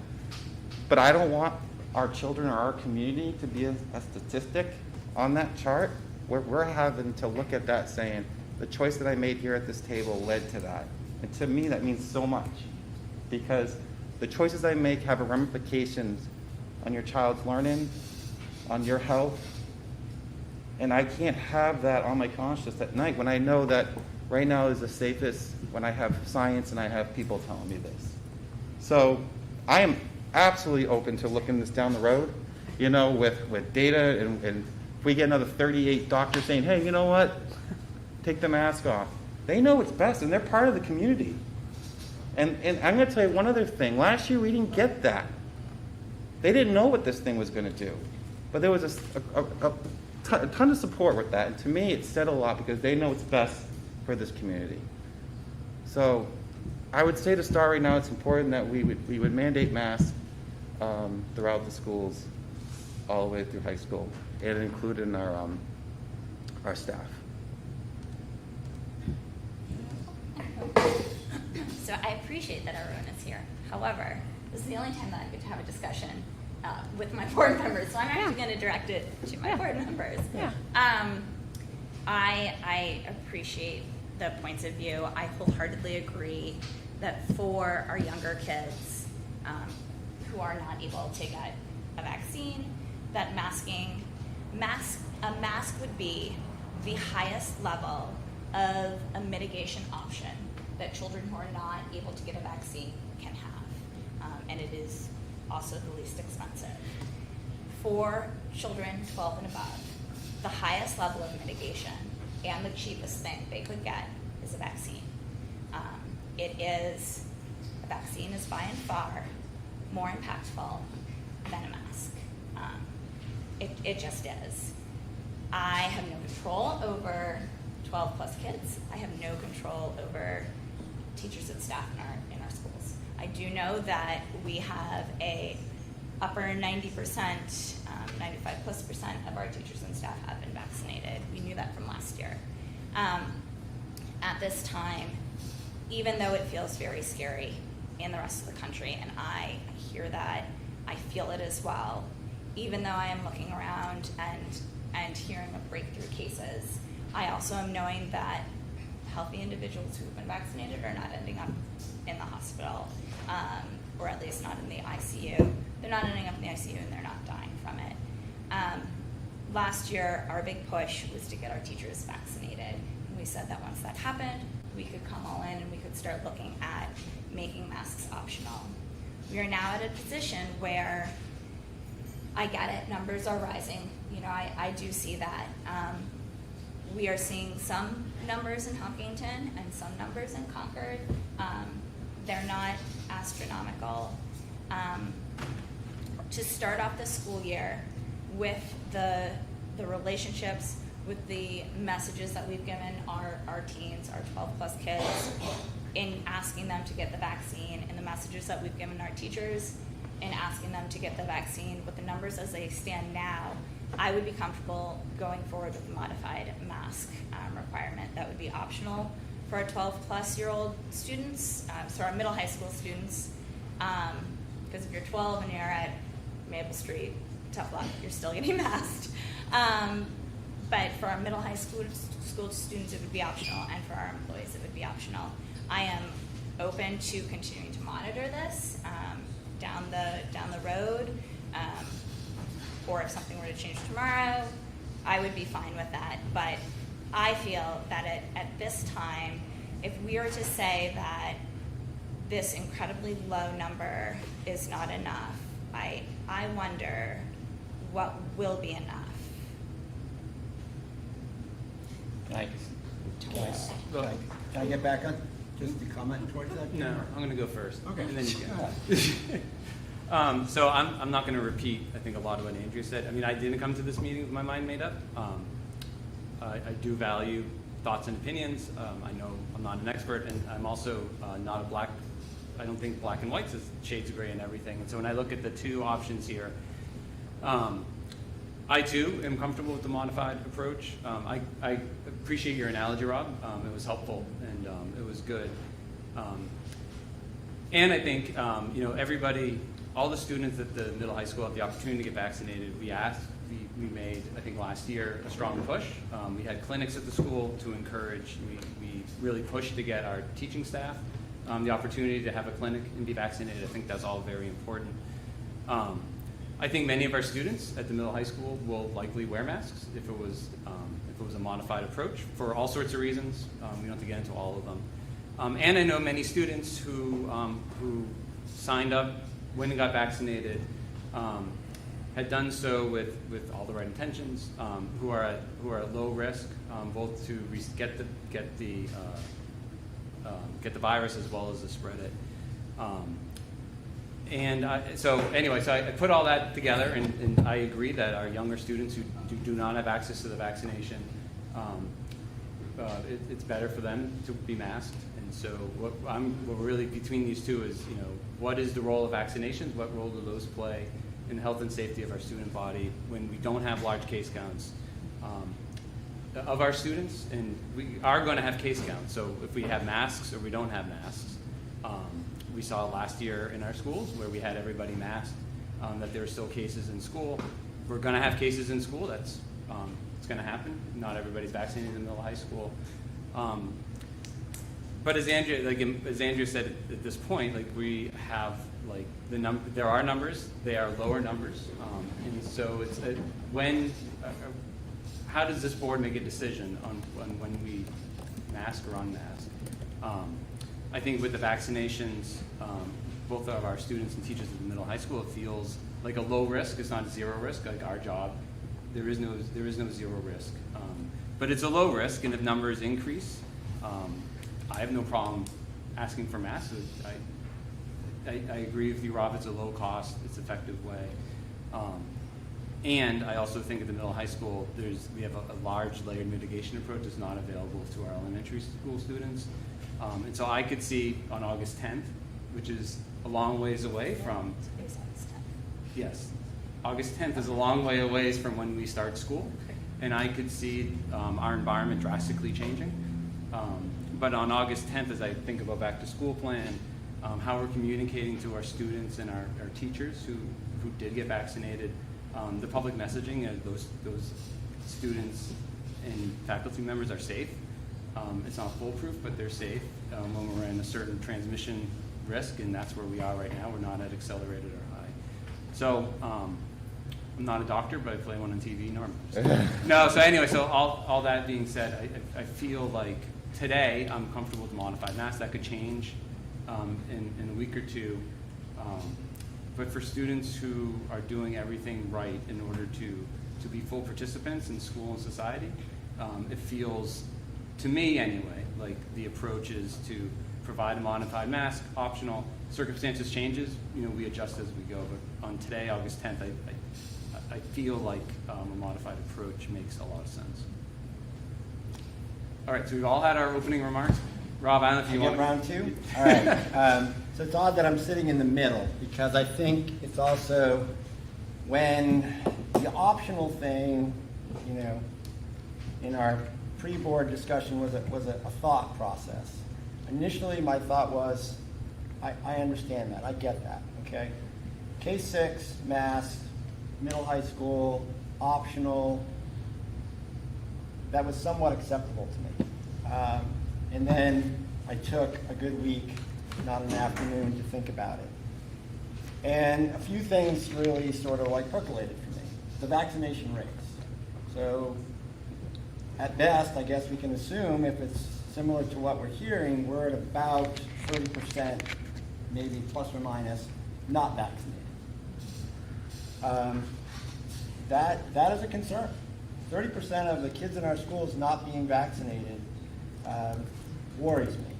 The second thing that worries me, and this is sort of like comes from my years of teaching, is what happens in the hallways, in the classrooms, between the kids that are masked, choose to be masked, and the kids that choose not to be masked. If we think that the social dichotomy is going to just be, oh, okay, that's your choice, and there aren't going to be any side conversations or nudging or bad behavior that's going to take place, then, you know, we can all talk about Peter Pan and Tinkerbell and Pixie Dust, because it is going to happen. So, you know, I really think to have an environment where this is the rule and we don't have to create those social dichotomies is going to be more beneficial to putting the focus on education rather than on the social behavior that typically is going to happen with adolescents when they're making those choices. Rob, can I ask a question on that? Yeah. I get it. And what you're suggesting then is we have a universal mask mandate for now on, because at some point there would be, just bearing out, there would be an optional. Some students would option to wear it and some wouldn't, and it gets into your dichotomy. So like, what is that area where, like, how do you make that decision between, Right. again, where we are on August 10th and where we may be at a future date? How do you rationalize a different decision at some point? Then it's a great question. And I think for me, and it kind of speaks to what Mike was talking about our inability to collect vaccine data, but perhaps this is an incentive for people to volunteer vaccine data. If we know that, and I'm not going to put a number out there because I would need guidance on what that number would be, but if we know that a certain percentage of our student population is vaccinated and all of our staff is vaccinated, yeah, then I'm a lot more comfortable with that concept, okay? But 30% is, that's a high unvaccinated. But you don't know. Yeah. Just to be fair, we don't know, so. Right, we don't know, but again, it's probably safer to draw that conclusion based on the data that we have about the number of people that are vaccinated in the state. So if we do know the vaccination status, maybe not of 100% of our teaching staff, but of 90 some odd percent of our teaching staff. So knowing what you just said, would you want our teaching staff to all have mandatory masks if we know what their vaccination rate and status is? Well, another good, I'm on the hot seat. You are on the hot seat, Rob. I apologize. You wanted a second shot. No, I like it. It's good You stuff. sat in the middle. I did sit in the middle. I think that part of that is my understanding is that so why am I not wearing a mask right now? And that will answer your question. Because I know that these two people on both sides of me are vaccinated. I know that. We've had that conversation. If I was sitting out in the audience where I don't know that, I'd be wearing a mask. When I go to the market basket, I wear a mask. If I went to the CVS, as I did earlier yesterday, I wear a mask. When I'm in an unknown situation, mask goes on. When I can socially distance and I know that people around me are vaccinated, the mask comes off. But I also feel like, again, if I'm sitting in the audience, I don't know the realities of, again, I've been to 15 states, and some of them, you know, Montana, North Dakota, South Dakota, not exactly like vaccine country, right? I could be a carrier and not know it. So, you know, you put that mask on around people who perhaps are unvaccinated for their protection, not my safety, for your safety. And we know that if you're vaccinated, you can still transmit it. And, you know, I'm wearing a mask because we're kids, can't get vaccinated.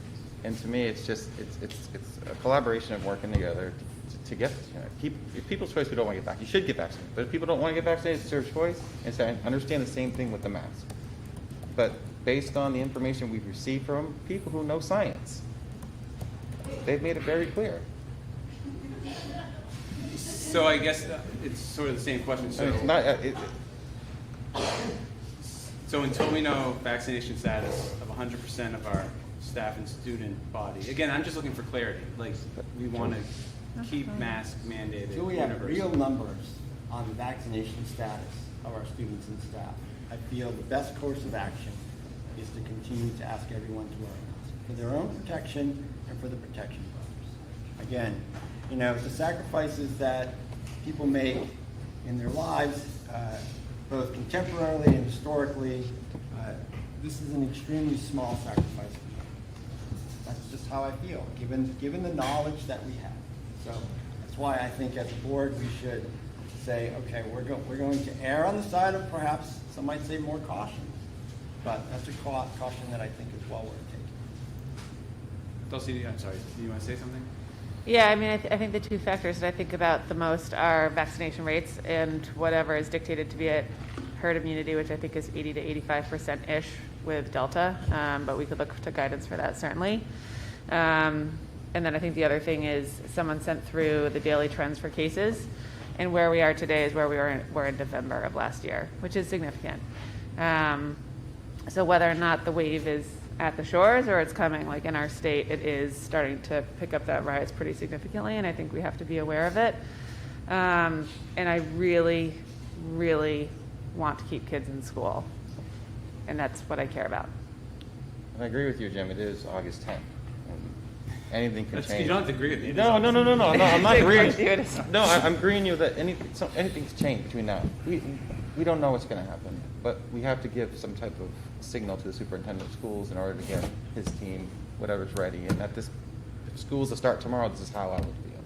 I appreciate that. Anything else before we open public comment? No? I have one question. If there was a mandate for the schools that's been discussed here, how is that mandate just in schools or is that on the premises? So that was, coming tonight was the discussion that you're having, and then the guidance we received, we would then determine the next steps. Okay. So this was specifically around the school day. Okay. That's what the Just wanna Safe Learning Update was on. Yep. Okay, perfect. Just want to be clear on that. Yep. Thank you. Thanks, Mike.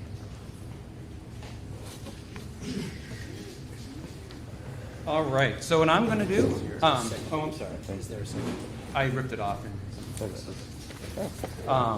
So thank you all for signing up. So our public comment guidelines is 3 minutes, and so we asked for a time requested. We have a lot of people who have signed up to speak, and so. Is there anyone on the other sheet? Yeah, there is, but we can let that go for Oh. So I'd really ask, I'll remind you at 3 minutes to try to wrap up so that we can get to all the public comments that we have.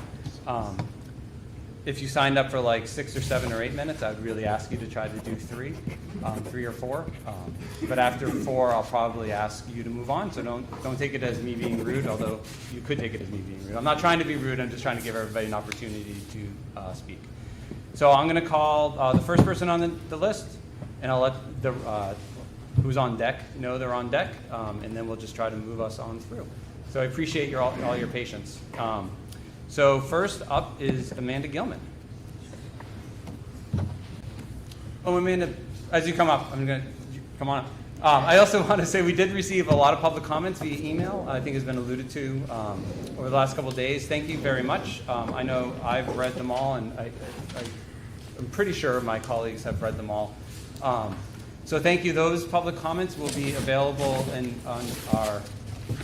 on our district website under public comments, as we've been doing now for a while. So if you submitted public comments, they've been read, and they'll be also available for the public so they can read your public comment. Do you want to talk about the email address? One quick thing, not everyone who's here is talking about masks. I appreciate that. I was Yep. going to say that. So I signed up for general public comment, but I happen to have something on masks. Oh my goodness, I know. it's like a twofer. So yeah, you're right. Thank you for the reminder. So this is just public comment specifically on the back to school plan. It doesn't have to be on masks because it's much broader than that. It's really the back to school safety plan. If you didn't sign up and you have a different topic, we have a public comment towards the end, but we wanted to kind of get this whole conversation in now. So thank you. Amanda, thank you so much. Thank you. Amanda Gilman, 168 Westbridge Circle. First of all, I'm really excited about some of the new stuff in the reopening plan. Fantastic. The forward-facing nature of things and the philosophy that you're employing. Absolutely love it. One thing I'm not so excited about is this discussion on the masks, specifically for our youngest learners. And I am sad that I actually was remiss in not emailing the board about this sooner. I've been a little preoccupied. And I'm also saddened that as a healthcare professional, I wasn't invited to sign the letter of the 38 MDs and DOs who did, supporting the use of masks. In fact, other advanced practice nurses from this town, as well as registered nurses, weren't invited to sign that letter. And that was a direct omission. That wasn't necessarily we forgot to include you because our names were definitely floated. That being said, I wouldn't have signed the letter. But the point is that it was very clearly intended to have some weight. And it did. What it didn't have was studies. It didn't have any research attached to it. It just said, we're doctors, and we think masks are important. So I asked you to consider that and think about more than just the credentials that you saw there.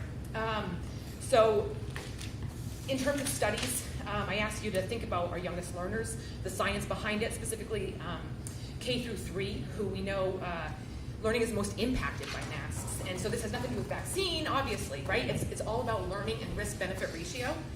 And there are numerous studies on the most vulnerable learners, and I will be happy to send you those studies, and perhaps I'll have some APRNs sign my letter with me. And we'll show the negative impact of masks on learning for this youngest population. And additionally, there are countless studies showing risk of transmission among these youngest learners is the lowest among all people. And the risk of compounding comorbidities lasting is the lowest in this group among all people. So I ask you to consider this as a separate factor as heading forward when right now it's been vaccine, no vaccine.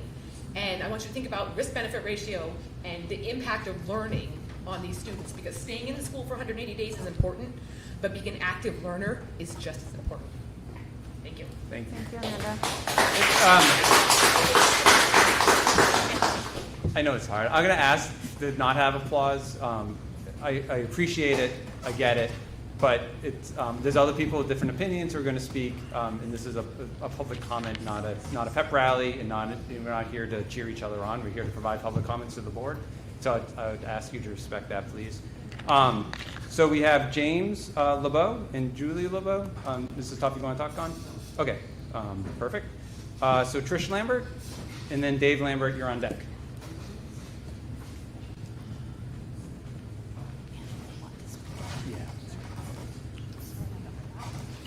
Trish Lambert, Galloping Hill Road. I think everybody knows what I'm here to talk about, masks. So I've heard a lot. I really tried to listen. I've heard a lot about a vaccine. I think I really believe in choice. I believe that anyone can have the right to wear a mask, to get a vaccine. This is America. We have those rights for our own body autonomy, my body, my choice. So, but the point of the vaccine is that to coerce somebody to get a vaccine to be able to take off their mask, which is what I heard here tonight, and I'll replay it to be sure I heard those words, is coercion. Is basically like, we'll let you take your mask off if you get a vaccine. Those aren't the exact words, but that's what it comes across as, okay? And so what I think we need to understand is that I'm not quite sure you have the authority to mask anybody. You can recommend it, you can encourage it. You can't coerce, and you can't mandate. And I wasn't going to read this, but I'm going to do it anyway, because this is a notice to you, the Hopkinton School District, the school board, and the town of Hopkinton as a whole, because you're all liable. Okay? This serves as a notice that a mandate for any individual to wear a mask against COVID-19 for in this case K through 12 learning violates federal law. All COVID masks, whether surgical, N95s, or other respirators, are authorized but not approved or licensed by the federal government. So there it's called an emergency use authorization, an EUA. So it's not approved. The federal law states, and I won't read the whole thing, but it's under Title 21, USC, of the Federal Food, Drug, and Cosmetic Act, the FTC, states, individuals whom the product is administered or informed.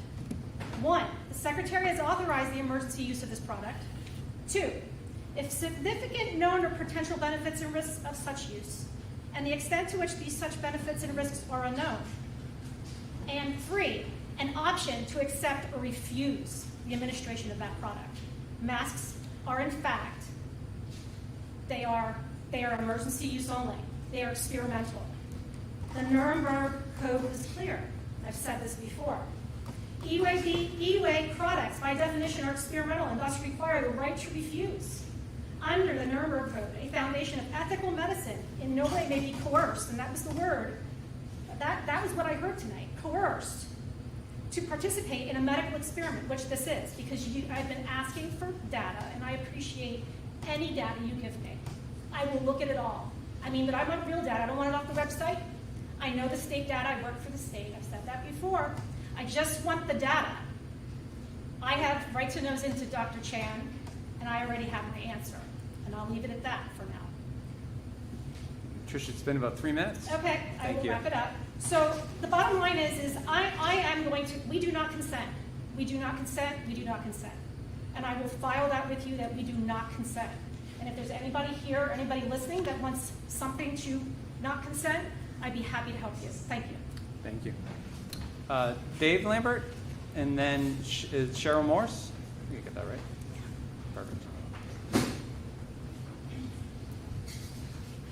Hi, Dave Lambert, 305 Galloping Hill. Just to continue on what Trish was saying. So we are a Dillon rule state. We're not a home rule state. So any of these powers, any of these mandates have to come from the top, the state level. They can't come from this level. There is no state of emergency, so they are not managed. So if you choose to do this, this is all on you guys. So if something happens, if something goes wrong, you are all responsible. Now, is that opening for a lawsuit? Quite possible. Are you covered by the school's insurance? Probably not, because this is, a known act of harm. You're harming these students. You chose to do this. Now, there's no science. We've been asking since January for data, studies, do the mass work. Now, I've heard from these people that mass 100% work. We're not doctors, but we know 100% because we sat and we pondered it. We sat and we thought about it. Yes, they must be safe, because I thought about it. That's not the case, okay? It doesn't work that way. Now, I heard that there was a survey that went around, so apparently all these people wrote in, and there was, 96-something% approval for mass. Did you send out a survey for everyone to fill out, or is this just a few people who, got their friends to write a letter and say, yes, we don't want it to happen? Is that really a fair survey? It's not, okay? So let's focus on real data. Do the masks work? I don't think so. I haven't seen anything prove that they have. I know they limit oxygen, cause people to pass out, can't think straight. They can't concentrate in class because they're futzing with it. Although I did hear that masks tonight were the cheapest solution. Now, is it cheapest to you guys, or is it cheapest to the 3rd, and 4th, and 5th grader who's suffering emotional, psychological, they can't learn, they're fidgeting with this thing, about to pass out. I heard reports in the spring that kids were throwing up in their masks from other teachers. So is it cheapest to them and their health, psychological, or is it cheapest to, we saved 6 or 7 cents, woohoo, score.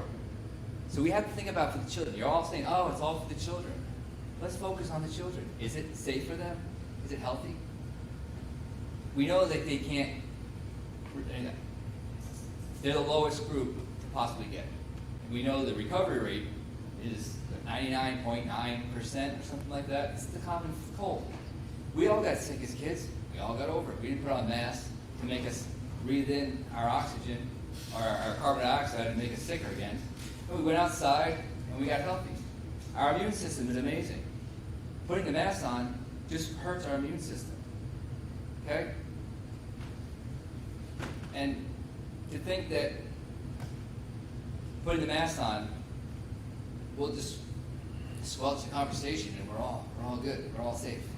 It's ridiculous. It's time to get rid of the masks, okay? The charade's over. I know, my time's up.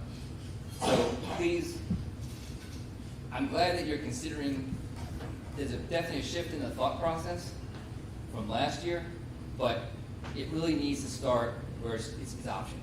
It's optional, okay? If suddenly, 30% of the school is falling out with this thing, we'll reconsider. But we're talking 2 cases out of, 500 kids. It's probably the common cold. Okay? Thank you.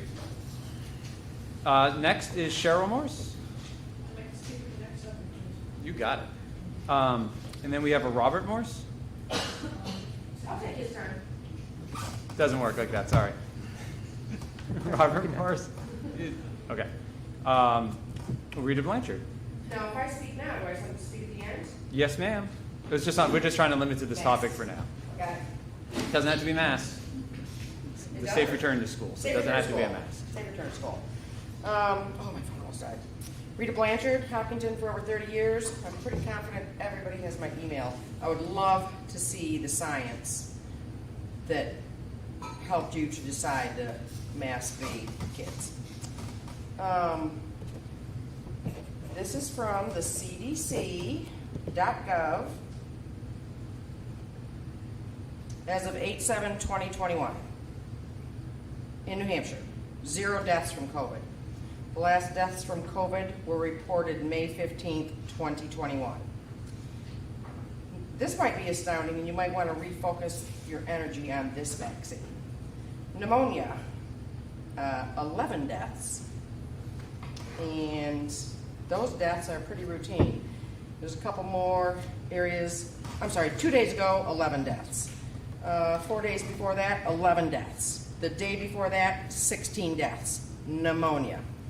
That PCR test you're talking about, I loved, actually I want to back up, welcome, Mr. Blanchard, Rita Blanchard, talking on the phone. That, just drew a blank. Your presentation. Rapid testing. No, your presentation on wearing masks, the green, yellow, red. Yeah. Hillsborough did that successfully last year. I'm pretty confident Bo is doing it with success. To be, as you said, be focused on what's happening in the district, not out in the community. So if you all want to look at that graph, it is on cdc.gov, and it's titled, it's a table of deaths involving coronavirus and pneumonia and the flu. So I want to go back to your PCR test. That does not differentiate between the flu or COVID-19. That is why it is being recalled. And they're also recalling or stopping the antigen testing. So that's why I'm curious about what science y'all are using. Because the science I'm following, that is what it is showing. I personally subbed in this building, no, I lied, Harold Martin, last spring. And it was like, those kids masked, by the end of the day, you could wring them out. Wring them out.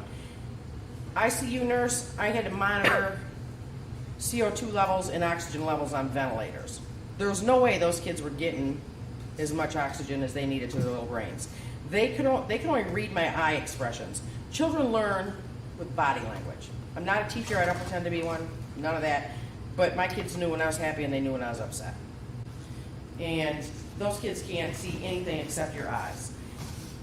Children learn with your face. This is just the way the ball bounces. You need to seriously consider that low risk population, K through 6. In 6, I would seriously reconsider if you're hell-bent on doing the masks. Aren't most 6th graders 12 years old? I haven't had them in a while. Okay, so no, I just want to say that. So I just want to let you know there are more deaths every other day from pneumonia than COVID. And that there's no differentiation on those tests between COVID and the flu. Thanks. Thank you. I'm sorry, I should have done this before. So Beth Clark? Other people are already saying it, so I'm not going to take your time. Appreciate that. Thank you so much. Bob Wardell. And then next up is Ann Shahade. All right. Thank you, Bob. Thank you. I'm Bob Wardell from Well House Road, and some of the people here have kind of stolen my thunder. Anyways, I feel that the incidence of students getting COVID is much less than 1%. It's probably more apt to get struck by lightning than dealt with the COVID. Can you speak into the microphone, if you don't mind? Oh, sure. There we go. Okay. I feel like mass vaccinations and all that are just experimental still, and I don't know when they will ever be proven. So,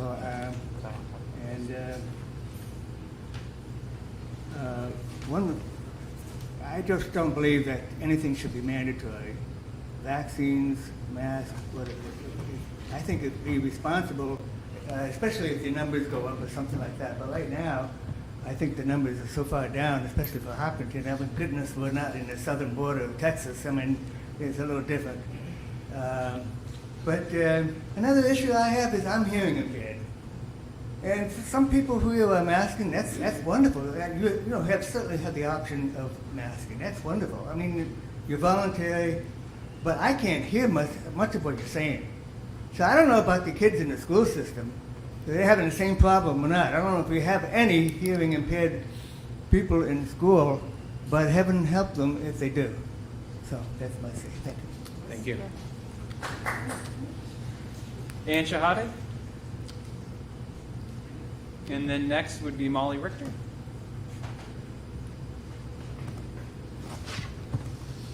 Hi, Ann Shahade, 280 Rollins Road. I have 3 kids in the Hopkinton Public Schools, and I'm also an area physician primary care provider.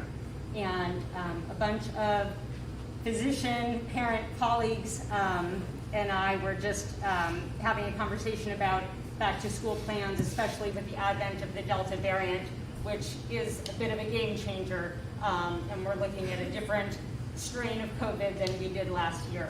Tyler Zapton had wanted to be here today to read a letter that we had written to the school board and superintendent. Due to a scheduling conflict, he wasn't able to be here, so he requested that I read the letter in his place. This is a letter that 27 doctors and parents in the Hopkinton area had written to the board. Okay, so dear Superintendent Flynn and Hopkinton School Board members, as much as we had hoped that the start of the 2021-2022 school year would be with the COVID-19 pandemic in the rearview mirror, the Delta variant has certainly kept the SARS-CoV-2 pandemic front and center in all of our lives, both personal and professional. We reach out to you today in our dual roles as parents of children in the Hopkinton Public Schools, as well as physicians. We are in agreement with the American Academy of Pediatrics policy position, advocating for a full return to in-person instruction. We have all witnessed the deleterious academic, social, and mental health effects of remote learning. Our educators and administrators were facing a novel infectious disease with no precedent and very little state and national guidance at the time. With the goal of making the 2021-2022 school year as academically and socially robust as possible, while ensuring the physical and mental health of our children and community, we would strongly recommend that the school reopening plan follow the guidance of both the CDC and American Academy of Pediatrics, which recommend masking of all K-12 students and teachers while in school or buses, regardless of vaccination status, as well as a 3-foot social distancing, as much as possible. Students less than 12 years old still do not have the option of being immunized at this time, leaving them vulnerable to COVID-19, and significantly more vulnerable than they were at the start of the previous school year, now that the Delta variant, far more transmissible and aggressive than the original SARS-CoV-2 virus strain, is the predominant strain. We also now know that though the Pfizer, Moderna, and Johnson & Johnson's vaccines largely prevent severe COVID infections requiring hospitalizations, they do not fully protect against breakthrough infections. Because we still have many in our community who refuse vaccination, as well as those unable to receive the vaccine and or with immunosuppressive conditions that render vaccination less effective, the most effective means of keeping our students and teachers in the classroom and now out sick and on quarantine is to have universal masking at the onset of the school year. The school board and superintendent should certainly reevaluate the policy at regular intervals and adjust the policy accordingly based upon case counts, hospitalizations, and the variants at play. Right now, the Merrimack County... It's been 3 minutes. Okay. Substantial transmission. Thank you. Thank you. Molly Richter? And then next up, Sabrina Dunlap.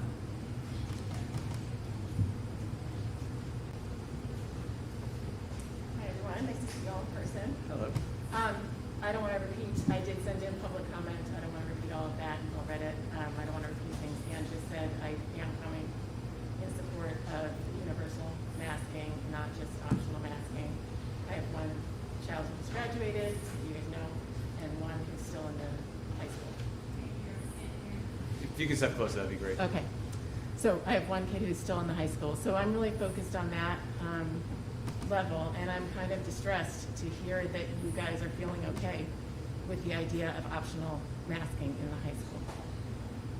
One of you said, basically, we're going to have cases, even with masks. We saw that last year. So might as well not have masks. That's not a logic that we follow with any other risk mitigation. If we're going to speed a little, might as well speed a lot. That's not a logic to follow, I don't think, guys. one of you said the specter of going without masks was put before the kids. Get vaccinated, and like this is, you guys will be able to go maskless. I certainly hope that for my kids.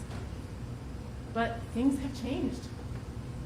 The Delta variant changes that. That sucks, but it's the fact, and our kids are resilient enough to understand, especially our older kids. When facts change, we might get disappointed and have to change what we thought we were going to do. And I would go with Rob, the conversation you guys got into, okay, so what's going to decide it? When can the masks come off? And Ann was speaking to transmission levels. I think that's important. And I think the vaccination data, what I've been reading, is in the 80 to 90% rate to extinguish Delta. It's different than the first version. And we don't know about Lambda, but never mind that. I guess I want to suggest that we give our kids the opportunity to contribute to their community safety and their community well-being. Individual rights are great. Kids' mental health is most benefited by knowing that they are contributing members of a community. That's a plus. That can mitigate the discomfort and pain in the neck of wearing a mask, especially when it's hot. I'm not enjoying this. Excuse me. Let's give them some credit. The last thing I just want to say is really a question, which I know you might not answer right now, but I'm curious, what is the quarantining protocol that's being suggested by the CDC for kids who are unmasked and unvaccinated? And what's going to be the education plan for kids who need to quarantine for 10 days? We can't log on to VLAX for just 10 days. Thank you. Thank you. It's fine. Sabrina Dunlap and then Aaron Vandenborg.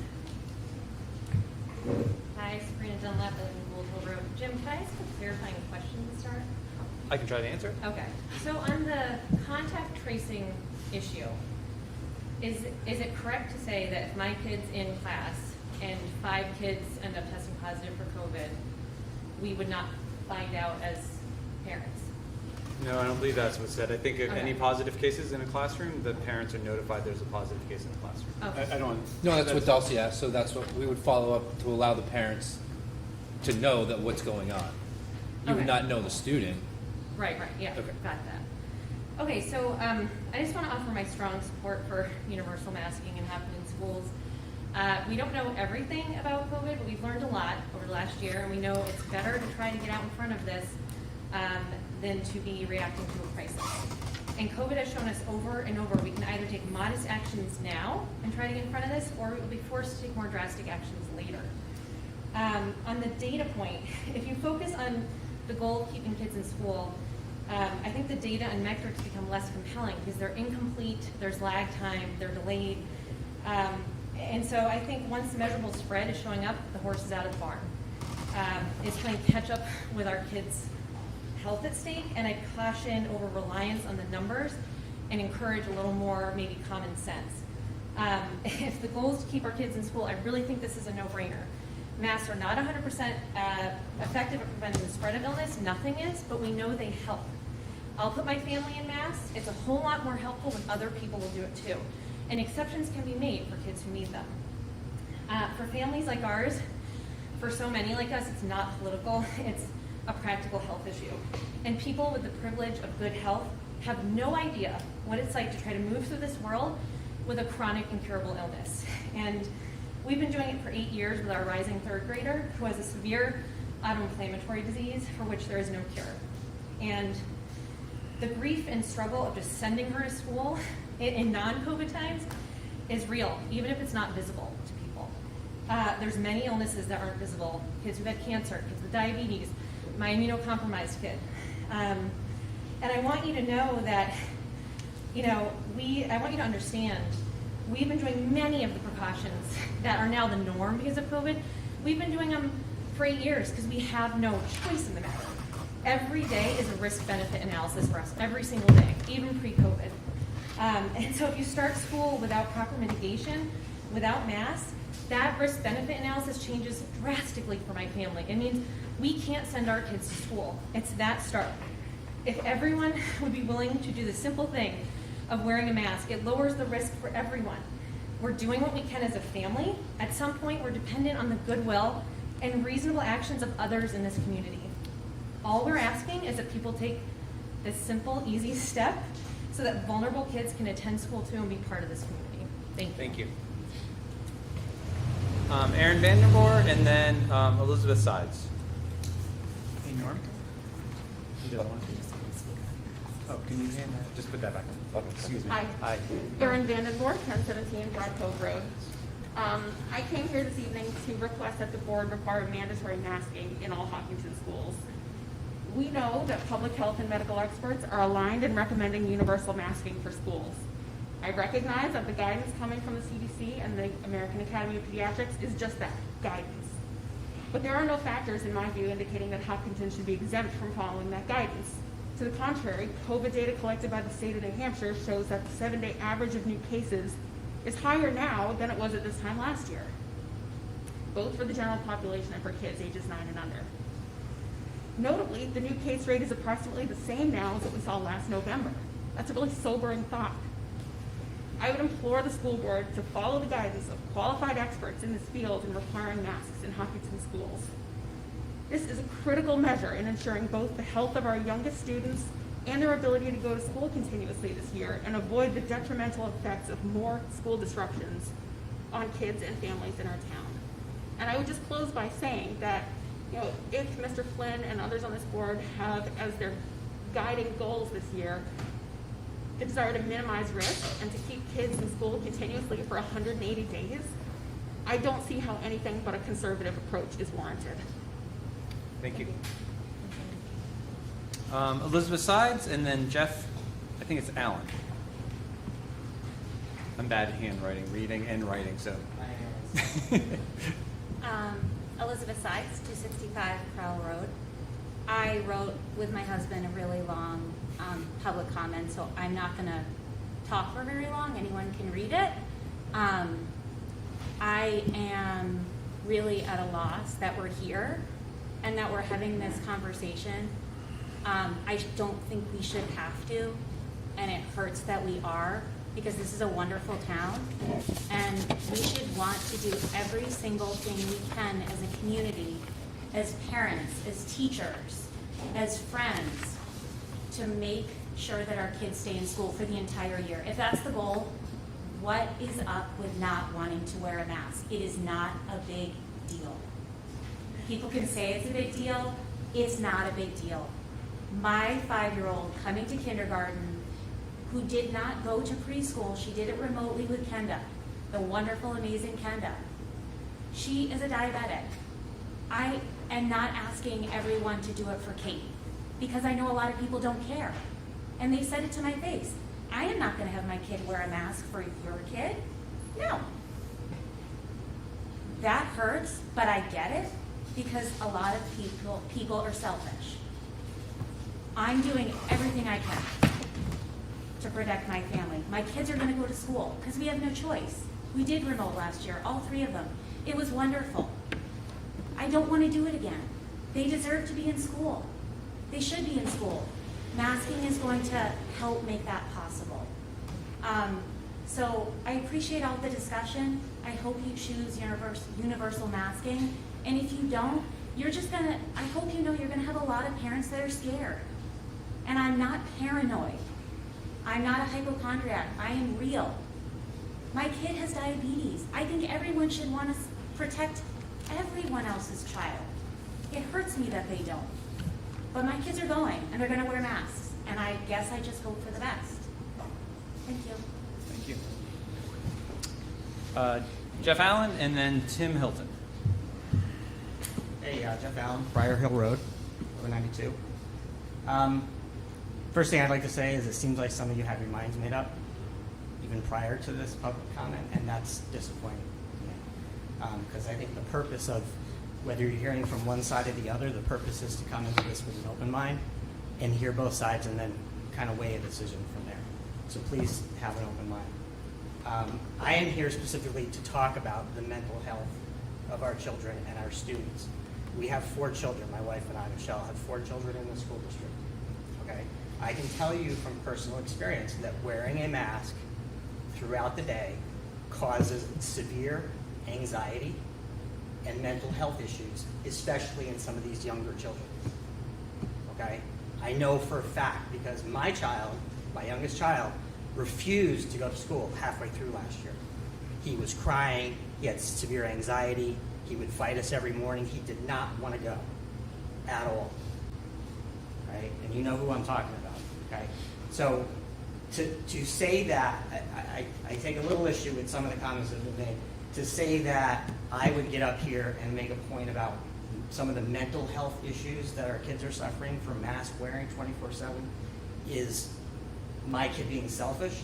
It's not at all. It's just the way that he's reacting to this mandate. Okay.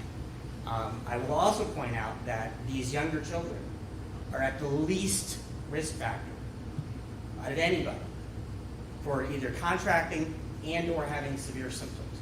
And yet, like I'm hearing with the hybrid, they're the ones we're going to force to wear masks. Seems backwards to me.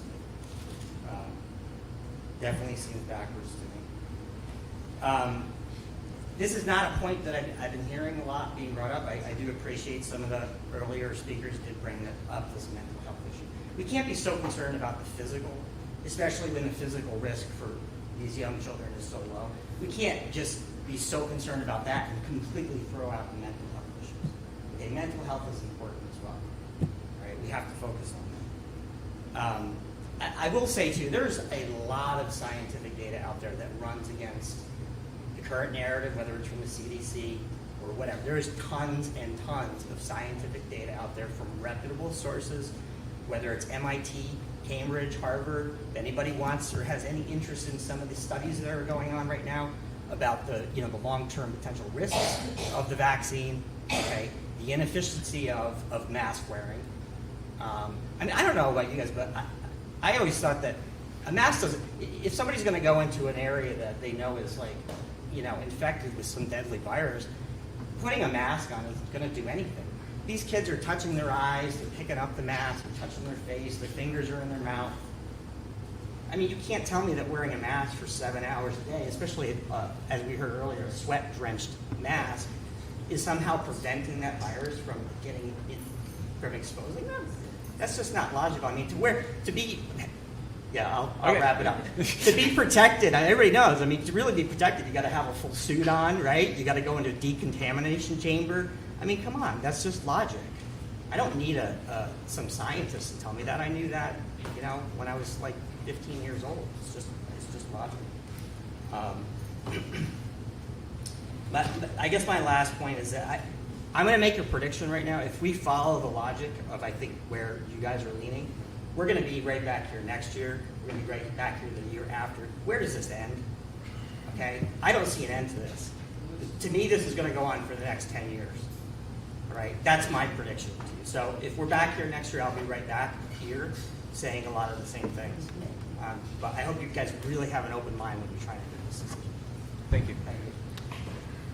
Tim Hilton? Mr. Allen pretty much covered everything I was going to say. So. Okay. You all set? And I don't know if there's been any other signups. Norm Peak program? Reed wants to go. Oh. Mark, did you want to speak on? Oh, you did. I was told you didn't. I apologize. Mark Zankel, and then next name. Reed wants to go too, just so you know. I'm sorry? Reed wants to go too, I think. Okay, I'll add you on the list. So Mark Zankel. Did I get that right? Yes. And then Lori Bender. Thank you, Mark. I'm trying to silence me, Andrea. I'm so sorry. I misheard you. Hi, Mark Zankel, 485 Crowell Road. So thank you for having this conversation. Thank you, Superintendent Flynn, for providing 2 options for people to talk about. I think that's good. I'm really interested in hearing all the conversation tonight because you are doing a risk-benefit analysis. And risk-benefit analyses are rarely black and white. And you're weighing things that are very hard to weigh off against each other. Mental health, physical health, psychological safety. There's a lot going on here. So it's complicated decision. A whole lot of people are going to be mad at you wherever you land. As a parent in the community, I'm going to support you wherever you land because I know you're doing your best.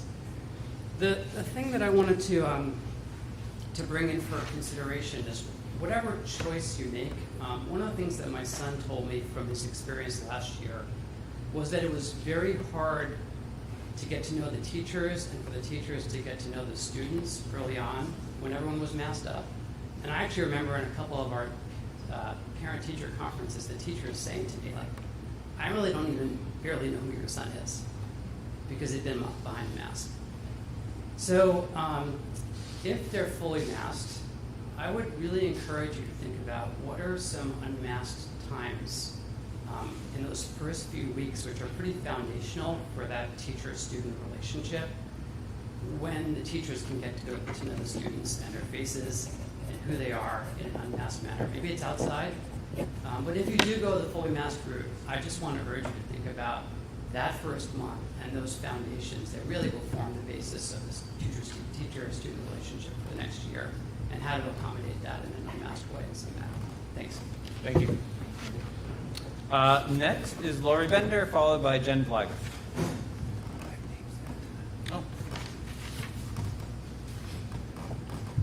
Lori Bender, 377 Briar Hill. I really appreciate hearing different point of view. I will tell you, I don't have a child in the Hopkinton school system. I homeschooled. He did do kindergarten here. But the reason I'm here is as a taxpayer to support the parents that are saying no masks for these kids. Mask optional is the most I would agree to, but even that I think is asking too much, to be honest, because it's playing with what I think is junk data based on the science that these folks have attested to, that they've read. I've read it, and I would love to see, your science. I did appreciate what Andrea said. Give me a number. The numbers are low now. How low do we go before this ends? Her and I may not be in agreement on the other points, but I thought that was an excellent question. I better put my glasses on. As a former engineer, I say former, having worked as an engineer in the jet engine business, one of my jobs was to look at the performance analysis of the jet engine performance. And one of the biggies is air inlet and air exit. And those things are huge. It's not just the composite materials, how the air is flowing past the blades, but it is all, and through the engine itself. But it is also, are there any obstructions? We would run bird strike tests to see how those engines would operate, what their performance would be for, once they were obstructed by birds, frozen birds being flown through the inlet in a wind tunnel. These things were very important to these high-paying, to me and other high-paying engineers at the time, and they're still important for my colleagues that are still in that business. And I have to tell you, they are paid a ton of money to look at those things. I know of nobody who has talked about, whether it's CDC or Chan, Dr. Chan, Governor Sununu, or anybody else, public health here in Hopkinton, who are talking about, yes, we are paying very high-paying engineers to look at the airflow and study the performance, human performance of restricting airflow. I hear none of that. And as an engineer that used to do those sorts of things and look at engine performance and do development tests, and yikes. So I just want to give that perspective. Kudos to the parents, in my opinion, who are here fighting to keep masks off the kids. And I guess the only other thing I wanted to say was some folks had mentioned, the kids are not at risk. The ones that have at all been adversely affected by COVID, Delta, whatever variant, flu's got variants, we all know that. Yep, I'm wrapping it up. But the kids, if they're not, have comorbidities, if they don't have, these life-threatening things that are going on, which are sad to hear about, there are some, we know that. We knew that before 2020, right? But the kids that can't get the vaccination, that's okay, they're not the ones at risk.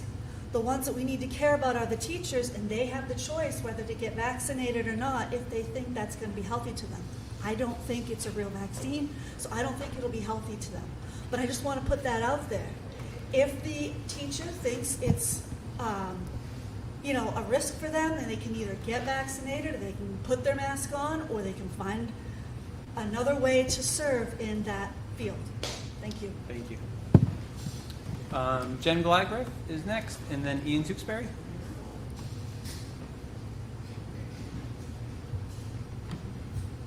Hi. I just wanted to speak in support of the universal masking. My support for that is for kids with vulnerabilities, kids with medical issues, and I just feel that my children and other children wearing the masks will help those kids at any level right now of schooling. And when people are talking about an end date, in my mind, like an end date to this is kind of when everyone has the opportunity to be vaccinated, meaning like I would be more willing to look at unmasking, even with the Delta variant going on, when 2 and up has the option. But when there's, kids under 12 that have medical issues and they can't get vaccinated, that's a big issue. My younger kids don't have medical issues, but I am nervous about I want my 7th grader wearing a mask because I don't want him bringing it home to his 3 younger kids, or not his kids, but sorry, his 3 younger siblings. I don't like public speaking. His great. 3 younger siblings. I don't want him bringing it home to them and them getting sick and all of that. So I think right now with the Delta going on, the younger kids not being able to be vaccinated, we just need to do the universal masking. So I think following CDC and the American Academy of Pediatrics is definitely appropriate at this time. Okay, thanks. Thank you. Ian Tewksbury, and then Reed Lambert. Ian Tewksbury, 73 Irish Hill Road. I'm okay with whatever decision the school board makes as far as masking goes. My suggestion would be pick whichever one is easier to make a switch. So if it's easier, if things go down from where they are now, and that's your expectation, then start with the universal and then switch when the things go down. But if it's easier from where we are now, for things to get worse, is it easier for stuff to get worse, or is it easier for stuff to get better as far as COVID goes, where we are today? Based on that, that would be my recommendation, is to pick which one is the easier transition to go one way or the other. At some point, when you, assuming nothing changes tomorrow, Mr. Flynn, when you make everything public, if you could specify, because it was slightly confusing, if my son tests positive and then we need to quarantine, are we vaccinated, and that should determine how long my house needs to quarantine, versus unvaccinated, and that's how. So it was a little, I found it slightly confusing, but that can be fixed at some point. Yep, I'll direct another link in the executive summary to that guidance. And the only other thing that I couldn't find on the COVID.gov that you had put up there, and I really like the fact that you're looking at Hopkinton, then Merrimack County, then the surrounding counties. I couldn't find anything for Hopkinton on that website. I only spent 5 or 10 minutes in the back, for what the Hopkinton numbers are. And maybe they don't have Hopkinton numbers anywhere, and it's only Merrimack County. But I do like, if Hopkinton's doing good, then we're doing good. And if we're doing bad, then we're doing bad. And if the rest of Merrimack County is not doing as good as we are, because we're doing what we need to be doing, then our kids should be able to go to school longer than other Merrimack County schools. And my last thing was teachers. Obviously, there are some teachers who cannot get vaccinated. There are some teachers that have chosen not to get vaccinated. The only thing that frustrated me last year is it seemed, from being out in the public, that some teachers were being told that they could stay home and they might not have had all the underlying issues. I know one teacher who had cancer, was going through cancer treatments, and that teacher was in the classroom. And maybe there were other teachers, but it seemed that not all the teachers were, it seemed there was lots of exceptions being made. Granted, I wasn't in any meetings, that was just the perception from some of the people in the public, and I would hope that this year there's less exceptions for teachers to be virtual from home. So, thank you. Thank you. Reed Lambert, and then Matt Belanger. You can bend that down. Oh, okay. There you go. Sorry, I didn't know I touched it. Hello, my name is Reva. I live on 305 Galloping Hill Road, and I would like to talk about masks and getting the vaccine, those things. And also teachers asking kids, oh, are you vaccinated or not? That is a private information. You should not be asking that question. It's their permanent information on their medical page in their doctor's office, so you guys can't know that information unless they tell you that. And you can't go out asking entire schools, signing a paper, signing a giant document, and all that stuff. You can't. Now, also, you may have seen me in the office a long time ago as well. Because I was locked in there by you guys or the last administration of the last superintendent. I was locked in a room with an air purifier that I didn't ask for, and it was basically segregation. And as well, now you guys are coming back here, and I like that everybody came here. I think it's great. But the thing is, if you guys bring back these mask mandates and let's start closing down, and if you're sick, you got to get closed up. That family, you guys can't really do that because that family needs to go do stuff. They need to go out there. They need to get food. They need to get money. They got to go feed their kids. They need to do this stuff. They can't be closed and isolated. It's basically like a dictatorship. You're just locking them down, closing them up, and you're not letting them out. I think if you bring back the mask mandates, you're going back down the last rabbit hole you just went down months ago that you just guys went down. Now you guys are out of it because you guys got rid of it, let me see, June 18th when I was released from the room.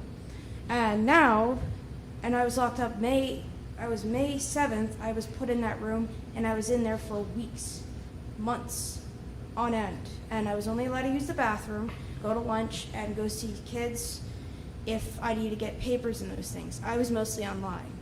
And I hate that you guys didn't really, at the end, lock me out. It means like you guys just thought, oh, well, we're done, so let's just let them out. That was on the last 2 days of school, and that hurts on a mental level. That hurts because if you're locked in there so long, you're like locked up like an animal, and you can't be released unless you're going at home. So it's very wrong, and I think you guys should have done something. And P.S., don't go back down the rabbit hole you just got your guys' selves out. Thank you. Thank you. Matt Belanger and Lauren Clement.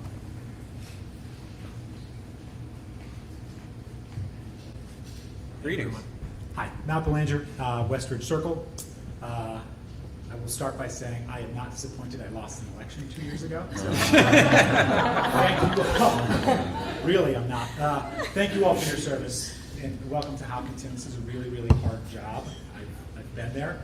I've had a vehicle vandalized because of things like this, and so I appreciate your time and the hard decisions that you have to make. I too will struggle with public speaking, but I'm a parent of 4. I have a 12-year-old, a 9-year-old, a 7-year-old, and a 1-year-old. So we span the gamut. My wife and I wrote a letter to the board of Mr. Flynn earlier today, so you know our thoughts. But I do want to respond a little bit to what was presented here today. I think that there are some inherent challenges with anything that is not black and white. And I'll say that as a parent of a child who will be at the middle high school, who will potentially not be masking, or who might come under the social pressure of pulling her mask down and being around other students in the high school, coming home to a child who then goes to Maple Street School, and another child who goes to Harold Martin School. I believe, as again, a parent of children that will span all 3 schools, there's a lot of risk that's associated with having policies that apply to certain schools and certain ages and not to others. So also make an observation as someone previously on the board, but also a member of this community is there are a lot of really smart people in this community. There are a lot of really smart people everywhere. And for some reason, there are a lot of folks here that, not I'm saying in this room, but in this community, that feel like they know more than a lot of others. So I've been happy to read Concord's reopening plan, been happy to read Exeter's reopening plan, Oyster River's reopening plan. I've also been happy to see how other universities are opening and how billion-dollar organizations are opening back up. And I will say a fully masked policy is more common than it is not. It is, for the university I work for, you have to be vaccinated and you have to be masked. And it is, unfortunately, that's the approach that we have to take right now. So a few more recommendations. Oh, no, just one more. I think that everyone else has really covered it. And I shared this in my letter. I think there's a big opportunity for us to explore outdoor classroom. I was very happy to hear the donation that came forward earlier this evening. But there are districts such as Deerfield who have over the last 18 months built tens of outdoor classrooms because they know, and to the point that many here have shared, this is not the end of COVID. If once COVID-19 is done, there's going to be something else. And we do need to keep students at school, not necessarily in school, but at school. And outdoor classrooms feel like a really good investment for COVID-19 and for what comes next. So again, thank you all very much for your time. Appreciate it. Thank you. Next is Lauren Clement, and then Pamela Davis. Is Lauren still here? Nice try. All right, how about Pamela Davis? And then next up will be, I'm going to get this wrong because Mike wrote it. Rob Matley? Is that?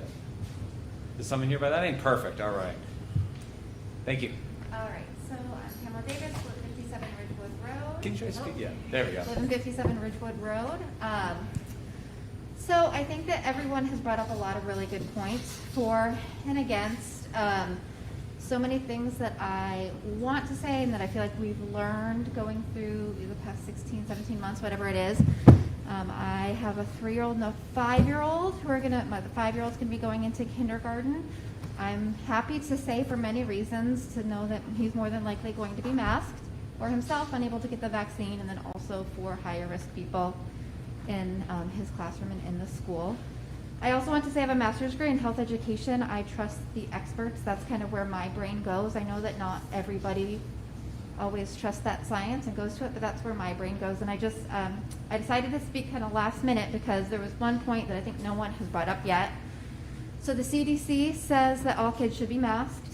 The AAP thinks that all kids in schools should be masked. And I hadn't seen this before, but from your presentation, I'm assuming it's cited appropriately, the New Hampshire Department of Health and Human Services says that if you're in a low transmission area, kids should be masked. Well, we're not. Also from your slide, we're moderate headed into high. So by everything that you quoted tonight, all the children should be masked. On top of that, the CDC also has said, I think it came out July 27th, that even if you're vaccinated in a public area, especially with those people that might be unvaccinated, you should continue to wear a mask right now. And so for me, that's where the data from the experts is from. I also think that if you do make the decision to not do the universal masking, I would recommend that in the very beginning, you decide when you are going to change from that. So at what point are you going to change the masking? So it's very clear for everyone. It looks like we're headed into the high area from your statistics and kind of what the epidemiologists are looking at. So at what point are we going to change things? Are we going to change things? And I think that having the community be aware of those standards from the very beginning would make this kind of a smoother transition if the numbers do get worse. But again, from your own numbers, we should all be masking. Oh, and one last thing, I think that it might help the school, or if some foundation can help or something like that, to have to invest in clear masks for the teachers who are teaching phonetics. My son also does speech with Mrs. Jerome, who is phenomenal. He's been doing it on Zoom, and I'm concerned about how that's going to work when he goes into the classroom.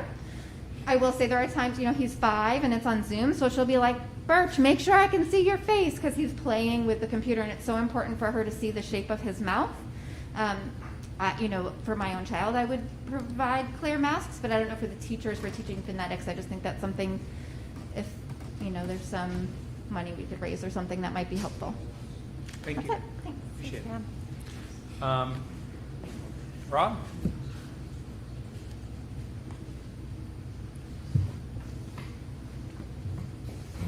close, Jim. It's Bob Matteo. Wentworth Park, yeah. Can I blame Becca? She texted me. Yeah, we have only got a real decision challenge to make here either way. Just a couple of points here.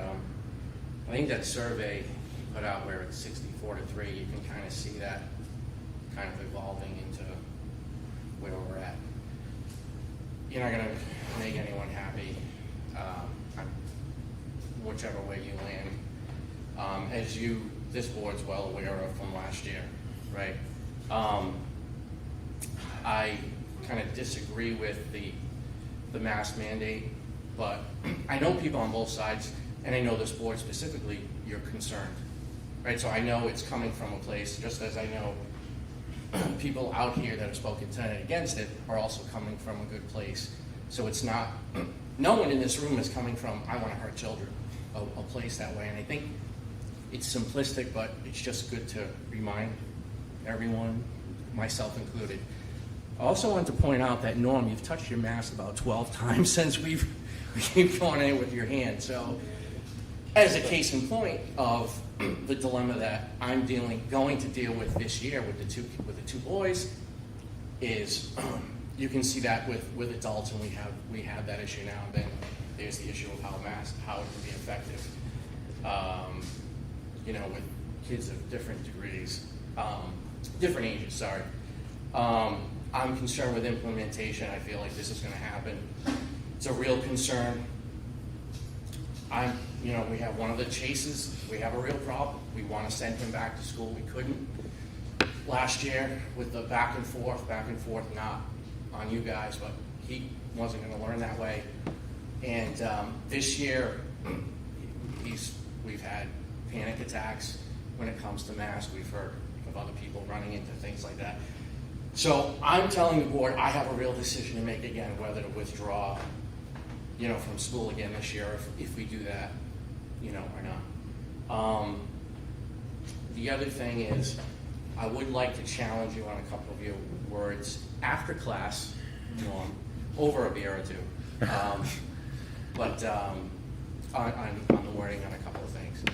So, science is, people are pulling out facts from both sides.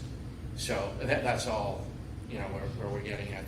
They're not ignoring one or the other, right? So it's the side that you choose to believe in.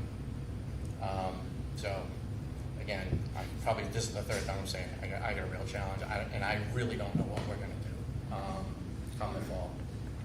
Thanks. Thank you.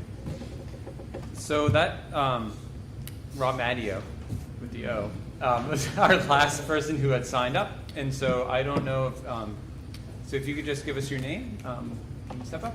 Yep. Is there anybody else who has? Man, I tried so hard to get everybody to do it early. Thank you.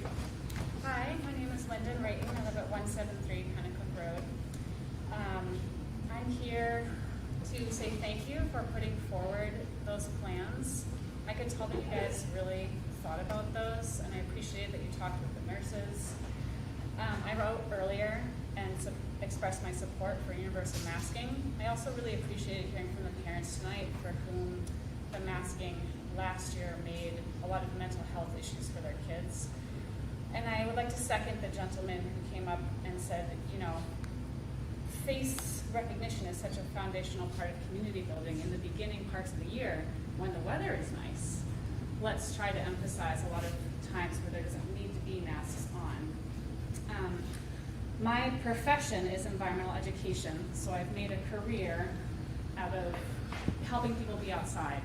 And I happen to know through the New Hampshire environmental educators that there are a lot of resources out there for helping teachers navigate outdoor spaces. And by teachers, I mean specifically classroom teachers. Because that can be kind of an intimidating transition to go from your four-walled classroom where you have your boundaries, you have your structures, you have your tools of classroom management, and suddenly go outside where there are a lot of distractions, a lot of stimuli, and a lot of benefits. And I've been so heartened to see that outdoor transmission appears to be very low. So I think it's a great idea to encourage all teachers at all levels of the district to just spend a lot of time outside this year, especially in the beginning. And I want to personally offer myself as a resource. You have my email now. I'm happy to, advise or support that transition in any way and direct you to the NHE resources that exist. Thank you. Thank you. Hi, I'm Michelle Allen, 1192 Briar Hill. I wasn't going to speak tonight, but there were a couple things that weren't mentioned that always weigh on my mind when the question of masks come up. I have 5 children. One graduated in 2020, so that was super fun. We just got out of Harold Martin, so we are just Maple Street and up now. There is a common sense reality here. I have 5 kids. These kids see each other as soon as school is done. The masks are off. That is not for every family. But for a majority of the family, these kids are interacting in a close proximity on a daily basis. To expect that making them sit in a mask all day is going to make any difference, I think doesn't make a lot of common sense to me as a parent, as someone who just sees how kids interact in my family. Obviously, there are families who have to be more careful, and that is unfortunate for them, and it is unfortunate that happens. So that is just one of my points that doesn't really ever get brought up, is these kids are seeing each other. There were people in the community who complained at the height of the pandemic that kids were hanging out in the parking lot of Colonial. These were the same people who were going to Market Basket and wanting to be served by these same kids at Market Basket every day. It was okay for them to risk themselves at Market Basket to bag their groceries, but not for them to have 20 minutes of mental health time with their friends in close proximity. I think that's an important thing that we have to consider. Mental health of these children is important. And while it may not seem like a big thing, it is wearing on them. And as my husband mentioned, we have 5 kids. Our youngest is the most impacted. My older children are less impacted. But when I have a child who was excited for school, coming home halfway through school in tears because he is so stressed about this look but do not touch society that we've created for him, I have to listen. And I will say I pay $16,000 a year in property taxes. I do not expect that I should have to put him in private school so that his rights can be, served. That's all. Thank you. Thank you. Still on the names. Robert. Come on up, sir. Bill Palazzolo, 1555 Hopkinton Road. I know we've all been talking about a lot of facts tonight and where we get them, I don't know. But I was hoping we could all agree on just one. If you go on the CDC website, it's the first thing that comes up. And I think it's for the entire pandemic, but it might just be for 2021, but it's deaths by age. And from 19 to 0, there have been 0 deaths, not one. There's been no deaths. So can we all agree on that? Yes. So I think that's something, I'm just wondering by what metric are you going to use to take the masks off? Because it seems counterintuitive. We could do this for anything. If we go by, I feel like you could have the mask on in perpetuity. If you wanted to say this for the flu, it's never going away. And kids die in New Hampshire every year from the flu. This is not killing the kids, which we should be so thankful for. And I just want to say, I'm a professional firefighter, so I deal with this every day. COVID is a real thing, and it's serious, especially for the older people. And some people have talked to it, but the biggest thing I see, even more than COVID, is the secondary effects. I've been a firefighter for 13 years. I've never seen levels of alcohol abuse, drug abuse, overdose, child abuse. That's actually ramped up, in depression, especially in kids.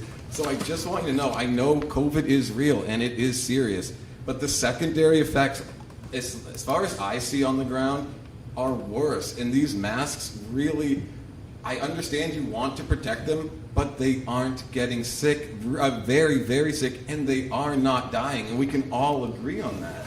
So I'm scared that the masks are never gonna come off. And what metrics are you gonna use? Because I haven't heard that, so that was just my question. Thank you. Thank you, Bill. No.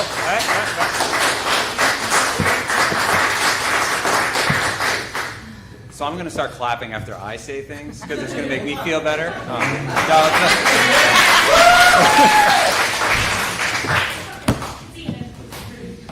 Thank you. I appreciate that. That makes me feel good.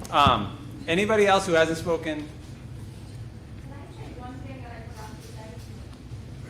Do you have? Is it really important? All right. So as I said before, I believe in the universal masking. I forgot to make one point that I told myself I would definitely make, is there are definitely children that cannot be wearing masks, and to hear that young man's story was very, very upsetting to me. So there are some children that cannot wear masks, and they, I mean, you guys need to consult with Disability Rights Center, you need to consult with people on kids like that. We can't have kids locked in rooms with air purifiers. So that was very upsetting to me. Thank you. All right. No. We're not going to clap. Thank you. All right. So I'm going to go back to the board because I don't have any other public comments listed, and I'm afraid to ask it. So we have two options in front of us. So I can count past three. That's pretty good, even though I'm not a mathematician. And so in your opening comments, I heard 3 members express a preference. That's a majority of the board. And so it doesn't really matter what the rest of the board thinks. That's a policy decision, and that's how we work. And so I guess I'm going to start by asking you 3 because I think you all gave a preference. Has anything changed? Is that where you still are at? Because I think that will help with some guidance from here on out. Still where I'm at.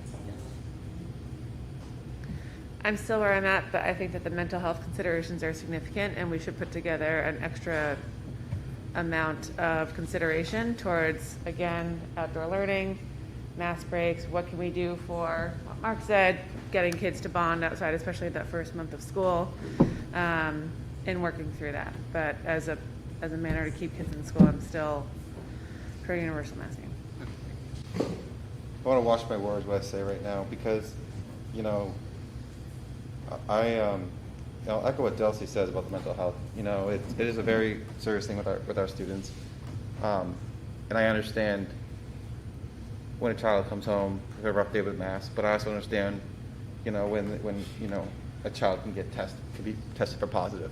I understand that situation when that can happen, and I think it's important for people to understand the strain that puts on a family and on a community member. His kids are getting COVID. I don't want to hear that they're not, because they can pass it on to other people too, who could potentially pass on to someone else. Coming in here, Mr. Allen made a good point. You know what? We should weigh our decisions based on hearing from the public, and I agree with you, Mr. Allen, on that. And listen to everybody, and I'm still sticking to where I stand, but I do ask the superintendent to work on building relationships with our students, like Mr. Zankel said. How can we build that in the beginning so our teachers know our students? I was in a teachers conference with a teacher, and the first thing they said, they didn't know my son because they didn't recognize him for attendance because he had lost so much weight and he had a mask on. They marked him absent, and they called me saying, "Your son's not at school." I go, "Yes, he is." They didn't realize it was him. So it was like they weren't building that relationship with him, and same with other students because they don't get to see him laugh and stuff. As a board member, I prefer to stick with the mask mandate right now, but I do ask the superintendent to work on building relationships with our students from the staff up, and also the mental health, I think, is something we really need to look at. All right. And so then the second question I have, I think I know the answer, but I'll just ask anyway. So is the universal mask mandate for students as well as staff? Oh, I was asking you guys. Thank you. Yeah, as written. Okay. Where am I? Same here. All right. So that's where we're at. I don't think we need a vote of the board because it's pretty clear where the majority of the board is at this point. So I think Mike, for guidance for you and your team. I think as we move forward, I think it's the I'm looking at over here because it slides up.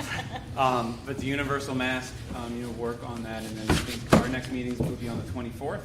And so I think at that meeting, it would be great to get guidance, on some of these issues that have been brought up here for how you're thinking about it. I know a lot of it is in discussion, and it's been part of what we've been doing.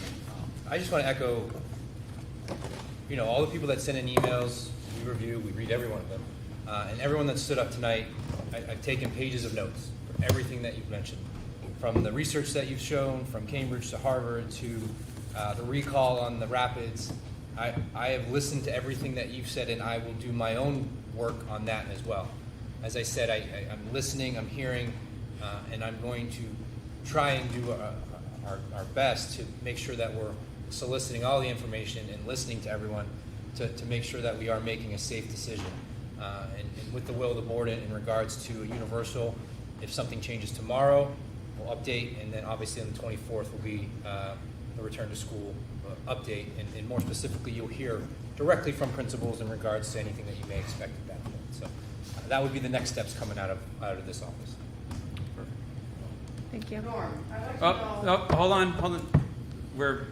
We have an agenda.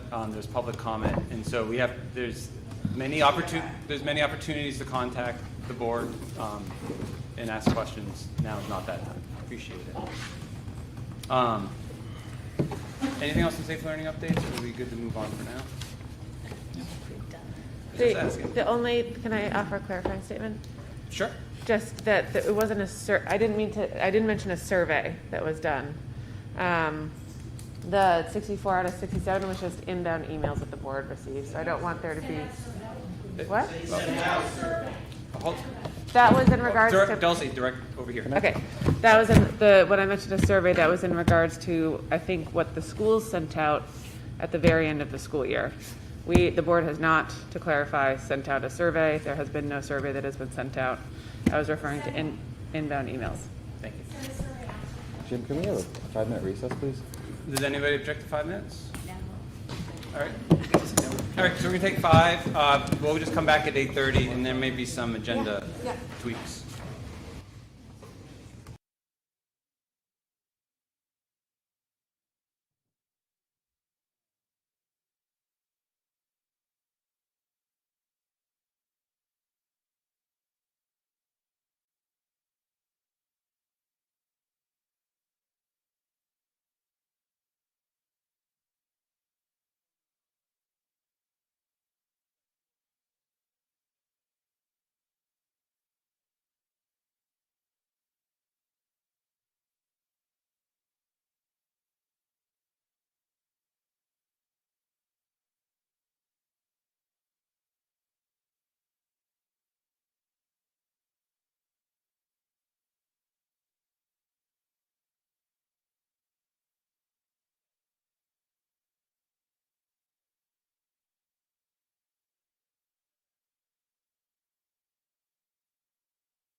Is under current business. It's B, school board goals. And so when we met at our retreat back in June, the board discussed with Superintendent Flynn a real desire that we had as a board to set some school board goals. And so we came up with a few different buckets by which to build those goals around. The first was academic achievement and performance. Second one was around facilities. Third, around finance. And the fourth, around culture and climate. The idea behind this was for the board to agree upon a set of goals to work through for the next year. We would then use those goals to build Superintendent Flynn's, some of his goals for the next year. And then for the rest of the leadership team to have some of those goals. So there's up and down, you can understand how the work of the board is influencing Mr. Flynn's work, which is influencing the leadership team, and vice versa. So the assignment that we gave each other from that meeting in June until today was to send Andrea what we all thought of were some rational, realistic goals to put under each of those agenda items. Andrea has consolidated all of our brilliant thoughts into 4 pages. And so what I'm going to ask, rather than do a deep dive on these tonight, is to take these home with us. Some of the ideas are similar, some of them are not. But I think individually we can look at these. Andrew might even be able to send an email with these on there, so we can edit them and then come back on the 24th and have a deeper dive conversation on this. Does that work for everyone? That's great. Yes. Perfect. And this will be part of the board packet, so members of the public can see what we're working on and thinking about. So next up is in the meeting packet. There is, oh, your computer died.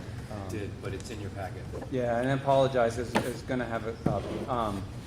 But what we've done is, with Mr. Flynn's assistant, we have developed, which isn't surprising, but it's a meeting calendar for our meetings this year. Really, what I wanted to pull out and just note for everybody is the expedite is not the right word. Earlier budgeting process that we're starting. Normally, the budgeting process for the board begins in November-ish timeframe. It runs through December. We're going to try to do our budgeting process in October. So we're going to fast forward. We're going to start and finish, not hopefully finish, I don't want to watch my words. Finish our budgeting process earlier so that we can communicate that more effectively to the community, so that we have more time with the budget committee. And I know that was a conversation the budget committee had last year, asking us to get this work done earlier. And so you'll see on the calendar, we would show it to you, but we can't, that we have a meeting schedule for the year with dates. Mike, is there anything else you want to speak on for that? No, that. Yeah. Mr. O'Brien, I have a quick question. Yes, sir. Is it possible to change a date based on someone being unavailable, let's say 10/26? I would say it is always available for us to change dates, and I think if you have scheduling conflicts, that send it to me and Mike, and then we'll work on getting, because we want all of us there. So. Yeah, because I just don't want to miss the warrant, 5:00 or And part of the reason to create the calendar now is so we can all check our dates. And Perfect. That's great. All right. Thank you for being flexible. Appreciate it. Any other thoughts on that before? Nope. So next up, we'll be posting it on the website for everyone to access and being able to locate it. So we'll be posting it on the website so that everyone can access the calendar. All right. Next up is Norm, a building project update. Sure. So a lot has happened since our last meeting, so I'm just going to do a quick rundown briefly on each school, what's happened. I want to say thank you to the support of the building committee, Michelle, BPS, and Noah, and everyone that's really worked hard getting our district up and running. Yeah, I think it's important for the community to know that we will be open and on time, have no issues with what's going on our project, which is great to see. You walk in, you're kind of like, well, you still got laundry all over the place, but you're still going to be in good shape for opening day for school, so that's great to hear.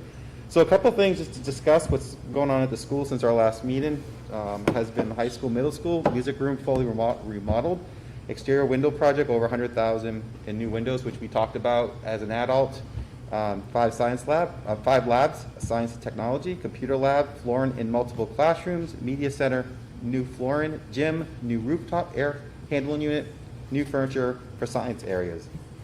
Over at Maple Street, we've got the computer room, new full remodel, flooring in the media center, window glazing, flooring, many locations. New furniture for the computer room and some classrooms. Over at Harold Martin, the sprinkler system is online, additions complete. Considerable new furniture for 4 classrooms, new office area furniture, mechanical room for the new for the building, flooring. Nurses suite, 4 restrooms, exterior finished lawns and walls, in parking lot reconfigured, new steel coat, ready for the school year. We're getting done, and it's exciting to see this project come through. Mike's been very supportive with the building committee, and so hasn't been Michelle and everyone else. I do want to just mention a little bit that happened, and Mike can elaborate more about what happened a couple weeks ago regarding we had a flooding issue over at Harold Martin. I will turn over to Mike to give a little more of an update about that.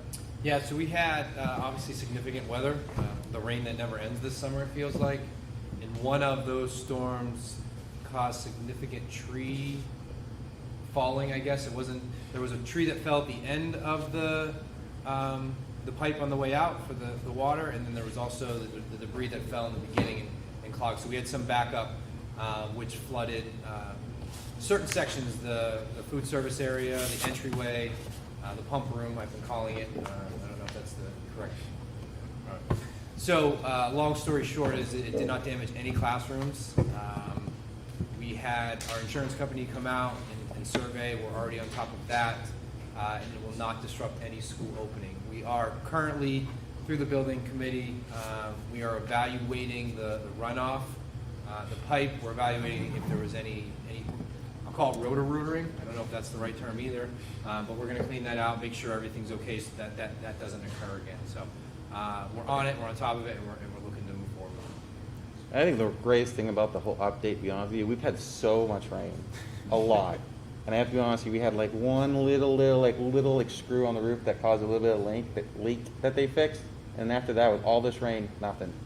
And to me, that was like awesome, because we all know where Norm is on our roofs and not leaking. So I appreciate the collaboration with you, Mike, and with Michelle, and then with BPS. But we are getting closer to the finish line. I'm happy to say we'll be open on time and finished, except for the science lab. That will be 2 weeks. Like we talked about in previous board meetings, because we had to do an abatement. That's the only thing that we will not be on Fully time. open for. We talked about that, so over it. That's it. Thanks, Norm. Any questions for Mr. Goupel? Got excited for a second. And no, I knew that's what it was. All right. So we're going to ask Michelle to do the financials in a second, but I want to skip to G before we did that and ask the board if there is any discussion on the public hearing on the use of the ESSER funds. From earlier? Yes. No, I think that tonight's conversation should be reflected as part of that, but that's, yep. And so I would ask if there is a motion for the Hopkinton School Board to approve the use of ESSER 2 and ESSER 3 funds as presented this evening. So moved. Second. Any discussion? All right, all in favor? Aye. Anybody opposed? Ayes have it. So, Michelle, thank you. Let me turn it over to you for the run-through items, just if we're following on this agenda. F, H, I, and J. Yes, great, thank you. So I'm going to start with financials first. There is a budget adjustment that is in the folder. We have this every year that the food service program, while it was 100% paid for by the government, it doesn't mean it's 100% paid in full and that we don't have a deficit. And so the budget transfer is to cover that. The auditors are waiting to finalize things based on that adjustment being approved or not, as well as when I get here in a little bit about fund balance. So on the donations, thanks again to the foundation. The other items are just thank you to the parents and community members that donated a lot of gift cards for Maple Street's outdoor classroom that's going in the back area here, which some of you may not be aware of. And the other item is Nicole Masters did donate drum set in the value of $500 for the Maple Street School program, music program. So I just want to thank her for that. So now I'll get into, the really good part of, in my opinion, in my presentation. So we're done. The audit was done. So what I'm recommending with Mike is what is before you. So a little background. So during the budget process, there was a few different revenues that we said we were going to target for fund balance. We said 125 to go to the trust funds. We're meeting that. We said a total of 792,966 to reduce the taxes. We're doing that as well. Part of that 792 was actually taking 250 from Article 10. But because of the year that we had with hybrid, remote at times, we actually end up looking for the board to actually adopt the new Article 10 balance as 679,575, which for people that are wondering what it was, the beginning of the year, it was 394,904. So that's a really good thing because we could use that during the budget process, like the Finance Committee and then got approved by the board. As a revenue source to help with costs that are going to be coming up with the budget process. In the packet, there is, I did it early because I was sure that people were going to ask about where did the money come from, so I won't go into it, but it actually is all there. A lot of it came from benefits and salaries. Some of that pertained to different changes that we had. Other things were we actually weren't able to do some positions because we couldn't get the people, so we had to do contracted services. So you'll see in here that actually contracted services is over. Same thing with like transportation. So that's why I tried to asterisk to kind of give clarity on some of the things, because people might say, wow, like what are we doing if we have that? Well, there are some underlying factors, and they were in the area of speech and psych that we had to do, as well as we actually had to do a bus route. That we had to do outsource, sorry. So I'd be happy to answer any questions with that. If not, I'll move on to kind of tie it in with the DOE 25, MS 25 just solidifies if we're doing what was recommended, that it will be the final document that then goes to the state, which is due to them by August 31st. Questions for Michelle on the financials? So what was it when we had our last meeting you were projecting for the fund balance to go originally? So how much of an increase was it from the? It was a significant increase on the, let's see, if I look here,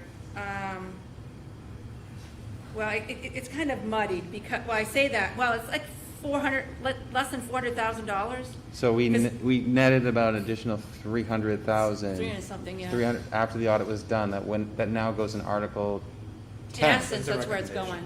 Yep, Article 10. Okay. Yep. And that's after we did all our special.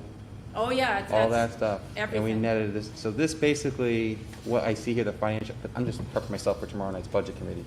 This is how I prep myself. So from what I'm seeing right here, is basically the auditor saying this is how it is, this is where the monies go, boom. Yeah, as long as the board does Okay. recommend the Article 10 set-aside number, that literally will be how it'll be moving forward for the tax rate setting as well as the budget process for next year. Great job, thank you. So just for my clarification, Brian, we've got 792 going to tax reduction. Yes. And we still have 672 in article. Right, yep, but we also, along with that 792 is that 125 So too. say that Yep. again? Okay. Say that Yep. again, Mr. Matt? What was You it? got 125 in the trust, you still got your 792 for tax reduction. Yeah. And the 672 in article 672, okay, all right, thank you. Yeah, it's a very good thing So because it gives stability for a few years, I believe, where, when we had the budget process, we were gonna take out 250, not knowing what we were gonna put in, which would have made a huge dent, but thank goodness that things ended the way they did. And another point I guess I'd just point out too is, so remember, I had said earlier, we got SPSRF 1, we got SPSRF 2, we got ESSER 1. Some of the items related to this unused fund balance are related to that. because the board had carried over money for technology, supplies, they carried over a whole bunch of stuff, but then, woo, all of a sudden the state gave us money. So obviously we're gonna use the state money, and we just didn't use the general fund money. So I just think that's another important context to make, because it puts clarity to it as well, because it is a little muddy because of how we got an influx of grant funds, thank goodness. Michelle, one last question. So the tax rate that we promised to the taxpayers, is that going to be less now? Or is it stated? It probably will be less, only because the assessed value probably went up higher. But Okay. as far as what we promised the voters It's still the on same? the revenue, it's still the same. Yes, It's okay. just really going to be the assessed value and how it flushes out. Okay, so it can't go higher, it can just go down for the assessed value? Correct. Yeah, okay, got it. Unless the assessed value goes wacky, but it's not going to go that wacky. It's going to go the other way wacky if you're Yeah. going Got it. to think anything of it, to the Perfect. good, not to the bad. Thank you so much. You're welcome. Before And- you move, go ahead, Oh, sorry, no, go ahead. I was just gonna take a motion and a Oh, motion. unless there's perfect. anything else. No, I'll talk about the bond after, because that's a quick thing too. Can I just, real quick? Please. Every year districts get audited, and it can be intimidating. I've only been here for however long, and the attention to detail that Michelle brings to that office is bar none, and the auditors are singing praises. So I think that's a huge compliment to someone who is fiscally responsible in trying to protect the tax dollar, every penny. So she does an outstanding job, and that's a compliment. Thank you. Thank you, Michelle. Thank you. Thanks, Michelle. So I would, I'm sorry? No, go right ahead. I was going to ask if there's a motion to, and I think I can get this right, so Michelle, you can tell me if I'm wrong, is to approve the use of the fund balance to increase Article 10 funds as presented this evening? Or to set Article 10 funds, that would be great. Okay. Because we're not going to use That's- we're just setting setting the it up. balance, yeah. Does everyone understand? I screwed up the motion. Does everyone Well, understand? you meant the same thing, it's just, I'll move it. Okay. And I'll second it based on what Michelle added on Jim's motion. That's right. Any further discussion? All right, all in favor? Aye. Anybody opposed? Perfect. then the other thing is if you guys could approve and then you could sign the budget adjustment, that'd be great. The budget adjustment. So it's right there. Oh, this one here. Yeah, the 150,000 from the general fund to cover some of the majority of the food service debt. Which again, you got to factor that in, that we had that fund balance too, to cover that as well. Is there a motion on that? So moved. Second. Any discussion? All in favor? Aye. Anybody opposed? Perfect. Michelle, is the lunch going to be free again this year? It is, and actually today, Mike and I got a request from the food service director looking at doing preschool even, because that is an option. So we're looking to do that as well. So that'll be getting out to the public as well. Perfect. Thanks. Yeah. So the last thing, and this is another good news thing. So we had the bond sale. We're coming in at 1.83% for our net cost. So if we look at what we budgeted for interest for the 21-22 school year, we're going to have a savings of a little over $39,000. So again, it was a great sale. Thank goodness that the bond, whether people wanted the bond or not, but the good thing about the whole thing in the end, I think we all can agree, is at least the rates for both of those bonds, and we were able to get more for that cost. And I think while COVID has done some unpleasant things, it actually made it good in the building world because we did capture a lot of Boston planned construction companies that would normally have been tied up if COVID hadn't, been here. So, anyway, that's all. So the 39,000 goes into the unreserved fund balance? Yes, it would. So boom, we have a starting point of 39,000, boom. All right. Thank you. And so I would ask for a motion for the board to approve the DOE 25 and the MS 25 as been presented by the business administrator. So moved. Second. Any discussion? Hearing none, all those in favor? Aye. Aye. Anybody opposed? And so for school board members, don't leave until you've signed those two documents. So Michelle can send them in. Thank you. And Michelle, these financial reports, are these? Yeah, so there's 2 copies of each. Okay. So that smaller one's the MS 25, and then the bigger one over there is the DOE 25. Perfect, thank you. Yeah. Thank you. All right, and so we're going to move on the agenda under item 3 for consent agenda, and ask Mr. Flynn if he wants to talk about any of these items. Is that? Yeah, if you don't mind. I don't mind at all. Okay, so in regards to personnel, we're going to start there. So this is where I'm going to come to the board and ask how you've done it in the past. Do you want me to go over each name of the hire, each name of the resignation? I'm looking for guidance on that. Either one works for me. All the materials have been presented, so it's really a question, do we want to run through them all, or are people comfortable with that being in the board packet and moving on? I think the only thing for me, in terms of the new hires, is getting some notation as to where they are on the scale coming in. Just so, Yeah. we've talked about that's a way to long-term savings, et cetera. Yep, so moving forward after this hiring season's over, part of our new hiring practices, you'll get a summary of each candidate in the board packet, not just the name. So you'll get a summary of who, what, when, where, and why, and where they fall. And that will be for you to view. And that's part of that new, one of the evaluations that we've done. So. As long as that's provided, I think that's great. If we can talk through at least these resignations, I think it's helpful for people to know who's moving out and if there's any salient reason why. So I'm also might lean on the principals here a little bit because I don't know them exactly. So Andrew Kane, which is an inclusion facilitator at middle high school. Harold Martin, sorry. Thank you, Harold Martin. We also have Donna, the executive assistant to the superintendent, Donna Wellman, and then Lindsay Phillips, Maple Street School special education teacher. This is where, moving forward, I would know how long they've worked here, things like that. I can explain. I don't know that information. Yep. All right. Good to move on. So I would ask that you would accept the new hires and resignations as presented. All right. And you can do that under the consent. That's what I was Yep. Yeah, okay. One motion. Next on yours would be another new one for me in regards to coaching.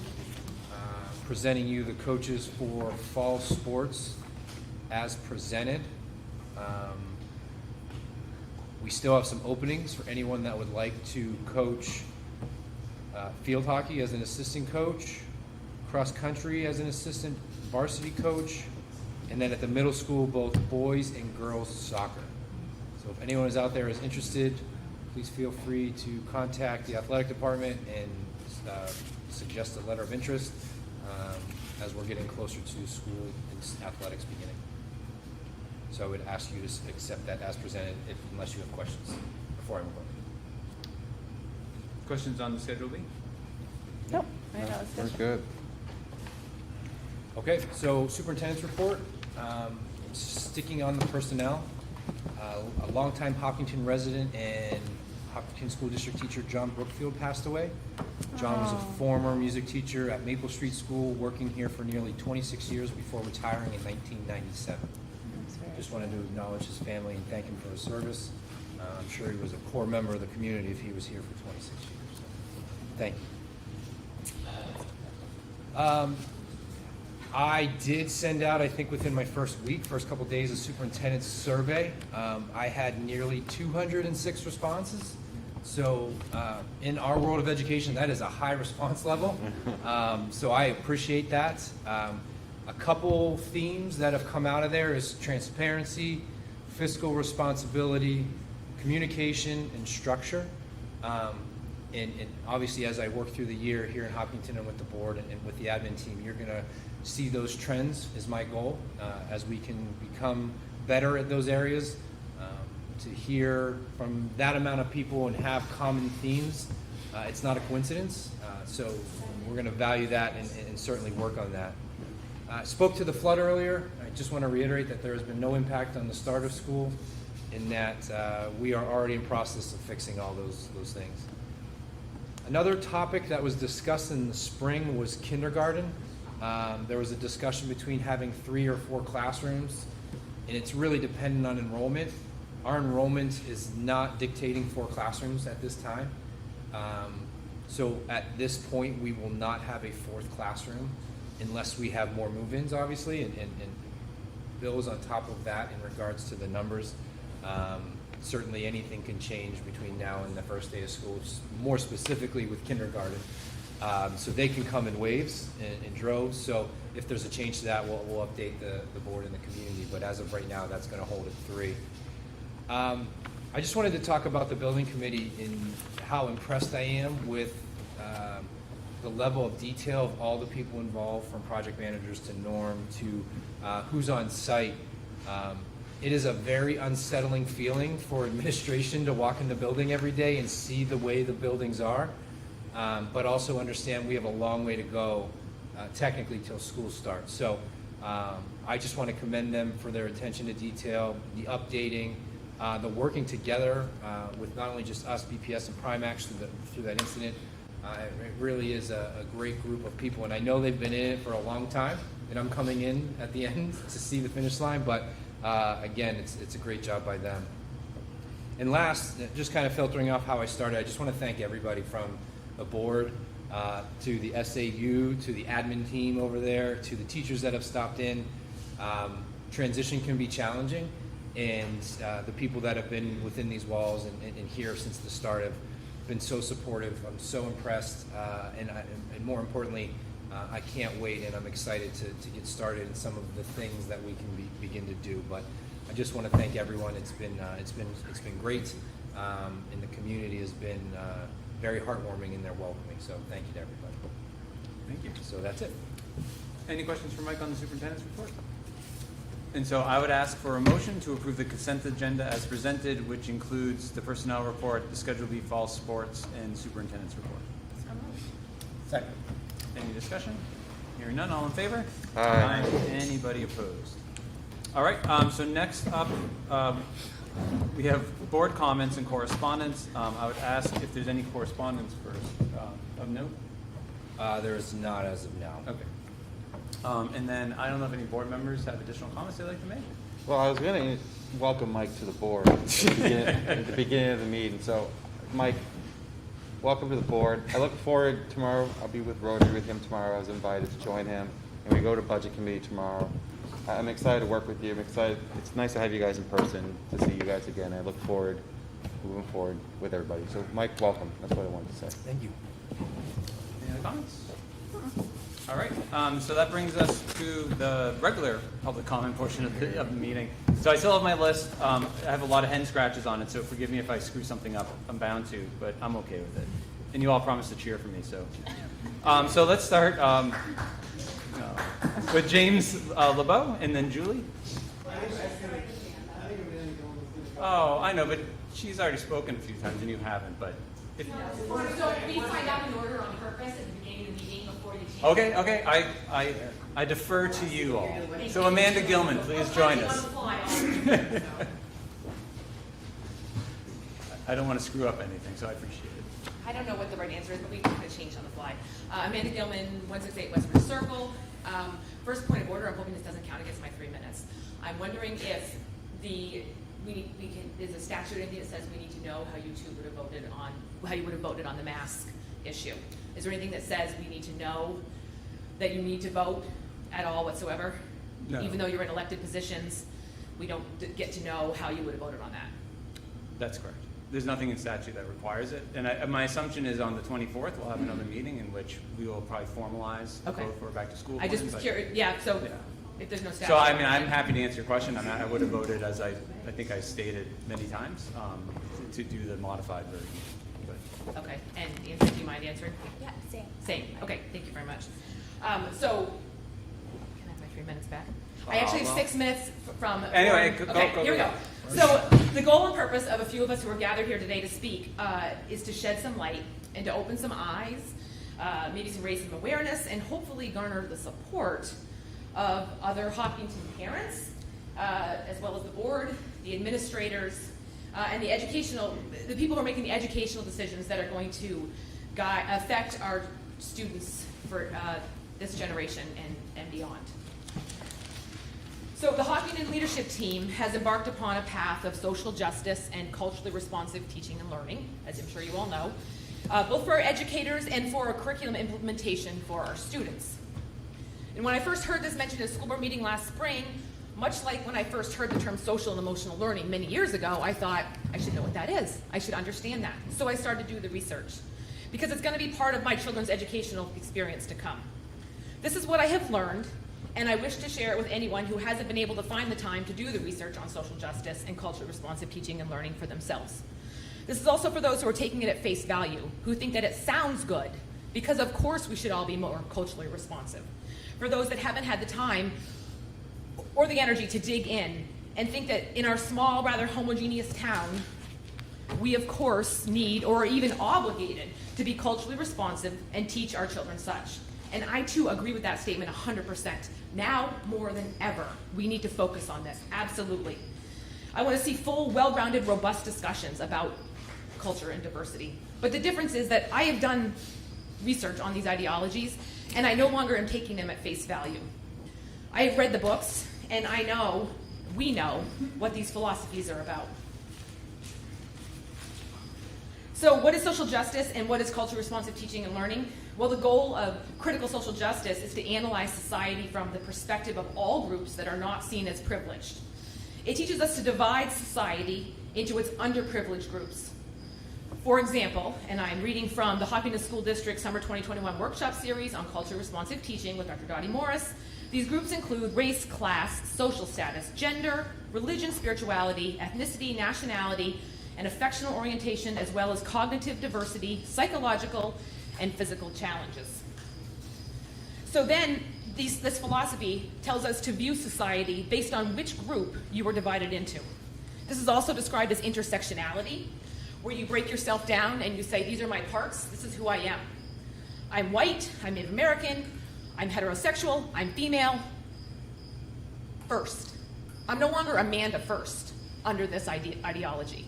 I'm supposed to think of myself as all these groups first. And in my mind, it could be argued also that for critical social justice, by looking at a group from their different perspective is healthy. It helps us to better understand this group, and I'm sure that we could all agree that understanding others' experience is good.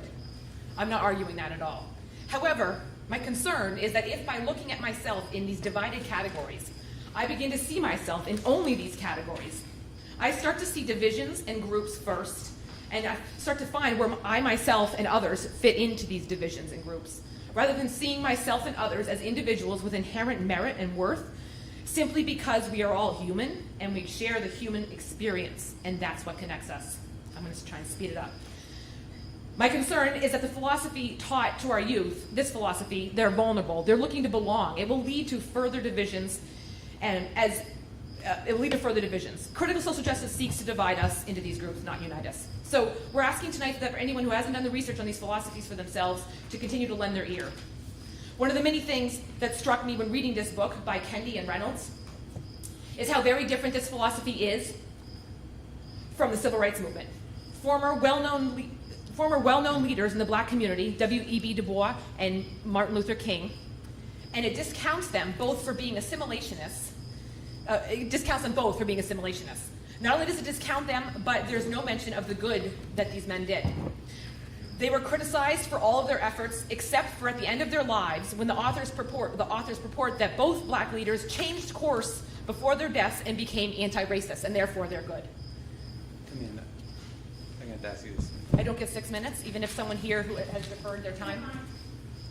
No. I want to see.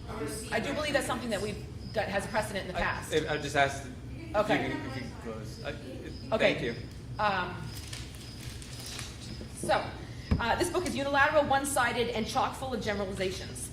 Not to say that it shouldn't be read, as it is one perspective, but it should be presented in a full discussion of utmost importance. It should be included as being part of the curriculum and it should also be included as being part of the curriculum when a right-to-know request on all things social justice is submitted. It was not. Which brings me to my next point, the visibility of the visible curriculum. It's anything but. It's too general. It needs more detail. And I would welcome the opportunity to speak with leadership team about this further. In conclusion, should more awareness and tolerance be taught? Of course, absolutely. Should our history, culture, diversity be examined more closely? Yes, now more than ever, because this is definitely relevant. I'm not arguing that at all. I'm arguing the ideology being presented here. Another part of my concern and anecdotal experience is that with so much curriculum time now being devoted to social justice and culturally responsive teaching and learning in the Hopkinton School District, where is the time for standard academic skills? So I ask that anyone who hasn't done the research to begin doing so, read your kids' books, learn your kids' curriculums, and ask your teachers what their assignments are. Thank you. Thank you. Thank you for your patience. Thank you. James LeBeau, sorry. Man, I can't get this right. I think they said that they had changed it. I know, but. So I'm Julie LeBeau, Crowell Road, Hopkinton. 3 of my youngest kids attended all Hopkinton schools, 6th, 8th, and 10th grade. Unfortunately, I am here to talk about the curriculum, and specifically what I learned from it from helping my son in 8th grade. So my son in 8th grade in history and English, he didn't do well. He's got ADD, didn't do well with remote learning. So I had to actually read and learn what was being taught in English and history, and so that I could help him with assignments. I started to realize there were a lot of things that he was doing and learning, especially after the first of the year, that my 10th grader 2 years before in the same classes didn't do. And so I actually wanted to ask her to make sure. She said, nope, never did those. One of those, for example, was an identity chart where my son was supposed to say whether he was white, whether he was male, gender, whatever it was, what his genetic makeup was, and what people said about him. That was his identity chart. Believe it or not, that was not what concerned me the most. What concerned me the most was the stuff I was hearing in my 10th grade honors English class with my daughter. What I was hearing there were concerning conversations. So I decided to look into exactly what it was she was learning, and I realized that in 10th grade honors English, they had replaced the entire curriculum with a book called Stamped. So I figured I needed to read this book to know what it was. The entire curriculum, the entire year, revolved around this book, Stamped. I don't know, have any of you read it? No, I would recommend it. It's a really good read. And I don't mean that in a good way. So I ended up reading the book. What I realized is this was a book being taught in an English class, not in a history class, but it is a history book. History according to Kendi and to Jason Reynolds. And I would like to, because I could actually do an entire week on this book and the history that it omits, but I'm going to just give you one example. So in chapter 15, I need my glasses, I'm getting old, sorry. In chapter 15, written by Kendi and Reynolds, Battle of the Black Brains. This is what they say specifically, and I'm quoting. Dubois wasn't the only black man who believed that black men were bad. Booker T. Washington, the shining star at Tuskegee Institute, a college that cranked out black brilliance, believed this. So they're telling the kids in this book that Booker T. Washington believed that black men were bad. Next they go on to say, Booker T. Washington, strike that thing I just said about him a few lines up. Actually, don't strike it because it's true, but there's more. Booker T. Washington wanted blacks to focus on what would now be called blue-collar work. What he advised was that black people publicly focus on lower pursuits such as tending the fields, labor, common work, because he knew that would be the most acceptable to white people. Oof, I guess Booker T. Washington really doesn't sound like that he's that great either. And I just wonder, have any of you done any research on Booker T. Washington? Have you read this book? If you had, you know what it would actually say? It would say that he was responsible for 5,000 schools in the South. Educating 5,000 schools in the South, all funded by the president of Sears. It would say that he also came up with night school because of all the people that couldn't go to school during the day. It would also show you that he had lived with the people where he was creating these schools. And as living with these people, he realized on the plantation, they learned one skill. That's it. And it may not be farming.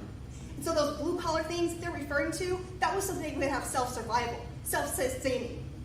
What he also did is built the Tuskegee Institute, and so did all the students. They built the buildings. Do you know how they did that?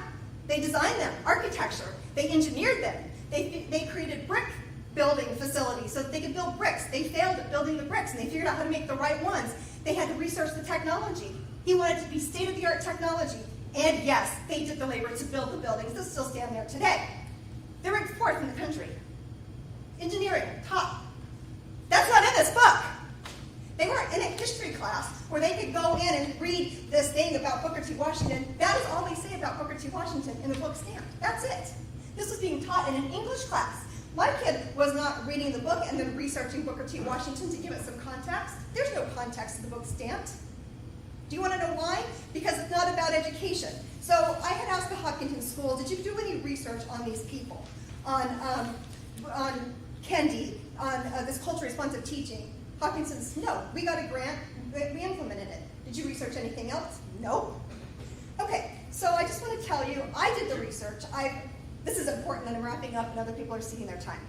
So what I did is I did the research because Hopkinton didn't, okay? So I did the research, and I just want to tell you, according to Kendi, I've listened to him speak, I've read his articles, I've read his books, I know who he is, and I've read a lot more. So according to Kendi, in his own words, he's actually said that it's okay to be racist to white people. That's what my kids are being taught. The other thing he says is that the only remedy to past discrimination is present discrimination. The only remedy to present discrimination is future discrimination. Later he writes, we black people concentrated our hatred on everyday white people, as I did. Later he goes on to say, whites have tried to level the playing field with the AIDS virus and cloning. And very recently he's quoted as saying, education and love are not the answer to racism. Education and love are not the answer to racism. So why are we teaching them this? If it's not the answer, educating them is not the answer, why are we teaching them this? And I'll tell you why.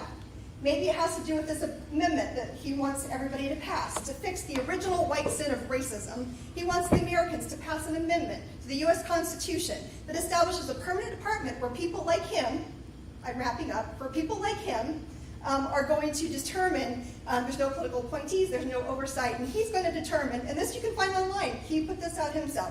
What I would like to say is I hope that everybody will do their research on what's going on. I'm not opposed to history, I'm not opposed to my kids reading this, so long as it has context. And I can go through every single one of those 28 chapters and tell you history that's omitted, history that is embellished, meaning it's not true, because it all wants to align with slavery.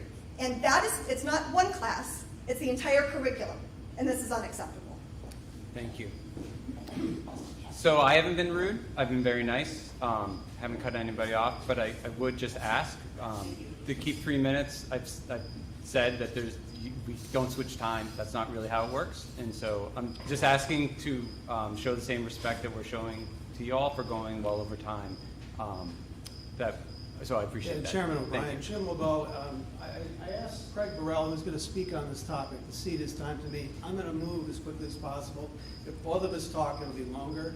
I'd rather just fly right through this. I'll be as quick as possible. I appreciate that. I hope you can keep it to around 3 minutes, which I would appreciate. Like I said, Jim LeBeau, 203 Crowell Road.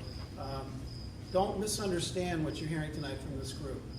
We agree that Hopkinton students should learn about the history of slavery, racism, and injustice. We also agree that students should examine the relationship between racism, power, and society.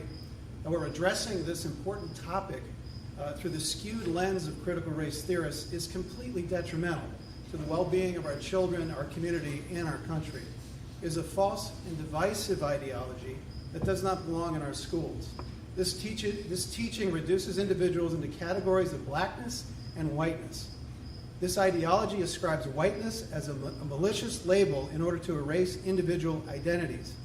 The advocates of these teachings argue that all whites are racists, that, quote, all white people perpetuate systemic racism.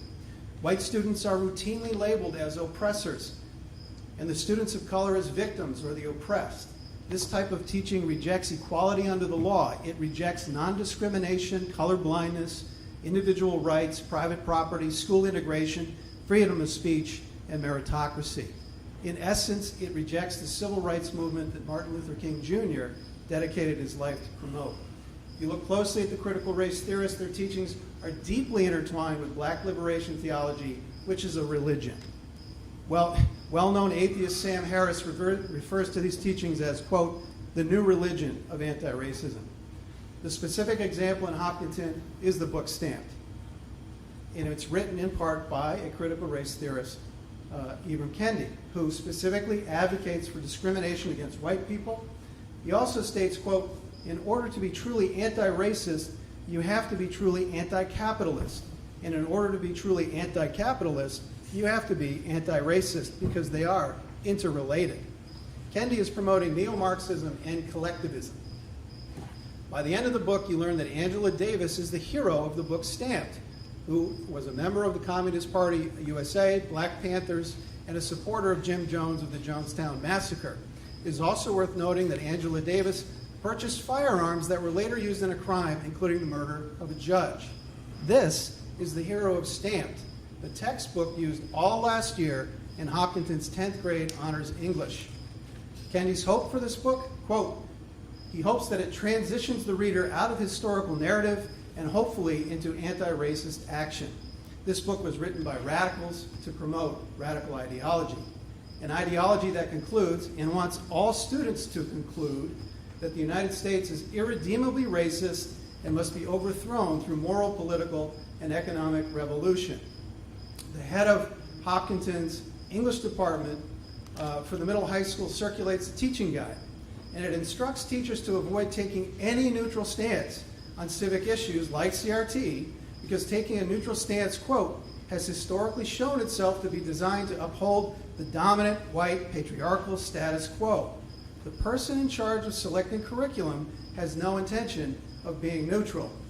This study guide goes on to state that, quote, when white children are taught, albeit implicitly, that being white is the norm or the default, studies have shown that they quickly internalize notions of racial superiority and are overall less likely to recognize and call out racial discrimination when it occurs. This happens with children as young as 3 or 4 years old. Who is teaching that white is the norm? Being white is the color of someone's skin. Skin color is an immutable characteristic that we have no control over. Yet white children need to be discriminated against because of the color of their skin, at least according to this teaching guide endorsed by the head of your English department. Jim, if I could ask you to try to wrap it up. Sure. It's also worth noting that the teacher for this 10th grade honors English class announced in class that God is racist. We've truly reached a level of absurdity. Everything has become race. After Governor Sununu signed into law RSA 354A, A29, the school district continued to send all the teachers to culturally responsive teaching seminars, which is a euphemism for critical race theory.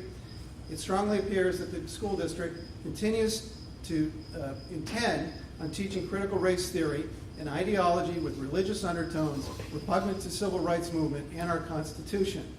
We are the parents and grandparents of these students, and we do have a say. Because we love our children, we love our community, and we love our country, we cannot stand by to allow this to happen. The U.S. Supreme Court has held that classifications of citizens solely on the basis of race are by their very nature odious to a free people whose institutions are founded upon the doctrine of equality. If the school district continues on this course, this is not something any of us wants to do, but if it happens, if the school district continues on this course, the parents and taxpayers of this district will be left with no other choice but to file a federal lawsuit for violating, among other things, the Equal Protection Clause of the 14th Amendment, Title VI of the Civil Rights Act of 1964, the First Amendment, viewpoint discrimination, and lastly, a violation of 354A29. Since we seem to be on a collision course for litigation, we ask that all materials, training, emails, tweets, and other documents that pertain to these issues be preserved and not subjected to destruction. Thank you for your attention and your consideration. Thank you. Cheryl Morse.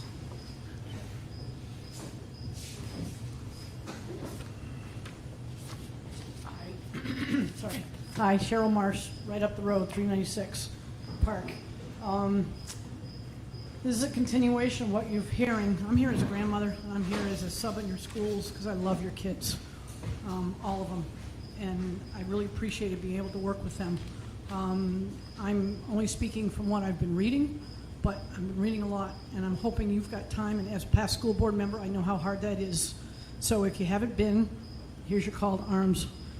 Ibram Kendi, as of today, is listed as an author, professor, anti-racist, activist, and historian of race and discrimination policy. He was previously described as a historian, then an African-American historian, and now a historian of race and discrimination policy. This has all changed over Wikipedia and his webpage in the last 4 weeks. So there's a fluidity going on with this characterization. He was teaching and writing for 6 years after his doctorate and wrote his first bestseller, Stamped, from the beginning.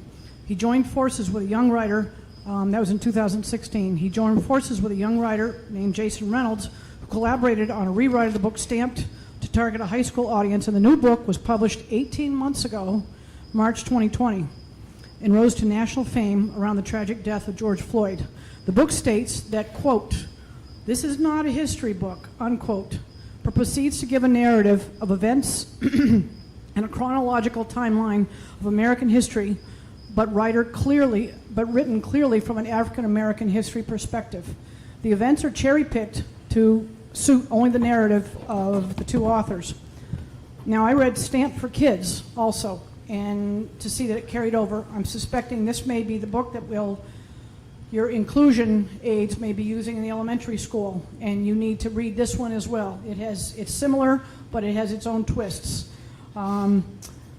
This co-author, Sonia Cherry Paul, the supersummary.com describes this as a historical narrative using humor and slang to transform the author's political history into an action-packed story for children.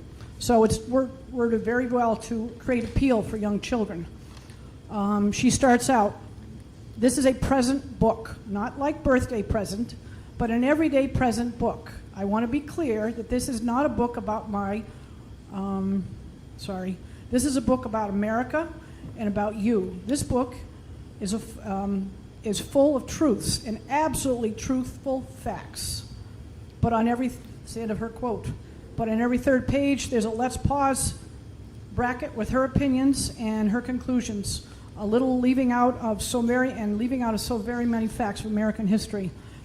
An example is there's no mention after the Civil War of the 14th or 15th Amendments giving citizens voting rights and citizens' rights in spite of their color or servitude. So it was a major step towards changing racism in this country. They were left out. Instead, the author leaves the children with labeling the agreement between the North and the South, that the South would be able to partially count their slaves, leaving that agreement as a racist act that was permanently put on the Constitution of the United States. Well, it was reversed by the 14th and 15th Amendment within the next 20 years, but there's no mention of that. So these young children are being settled with this as the facts. And unless they're old enough, and they're not, I'm up through 6th grade, I'm assuming this would be, what have they got to compare it to? So the bottom line for this, these authors are activists, and Kendi states that clearly. Why would you choose to allow minors to be pushed into activism as a form of history?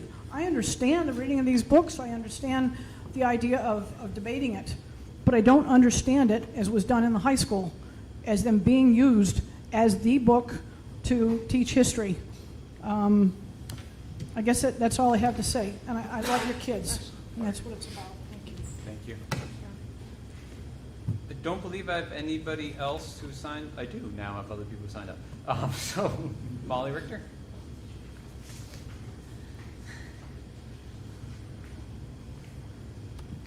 I just want to say a couple words because the culturally responsive teaching professional development series was brought up.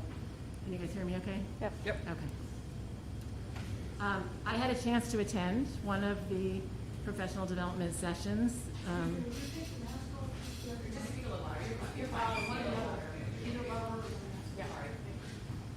I had a chance to attend one of the culturally responsive teaching professional development series with a couple other people in the audience. Cheryl and I spoke during that.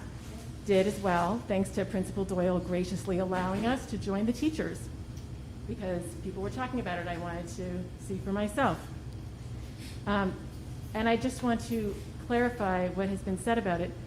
Culturally responsive and culturally responsive teaching are not synonymous with critical race theory.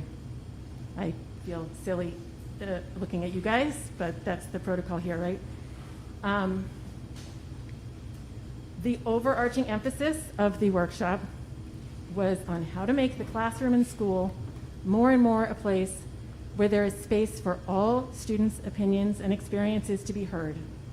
Specifically, it was discussed how to do this on these sensitive topics without anybody feeling shut down or shamed, so that the classroom could be a place where all students feel seen and heard, which, as Amanda said, is something I hope we can all get behind. There was no suggestion in the workshop when there were identity group kind of groupings talked about, that that's the only way to look at ourselves. That is being really mischaracterized here. I understand that there is real concern about stamped, but I don't want it to get lost in the discussion and for people who are listening to get concerned that there's professional development going on that is synonymous with that. These are two separate issues, I think it's safe to say. That's all. Thanks. Thank you. Okay.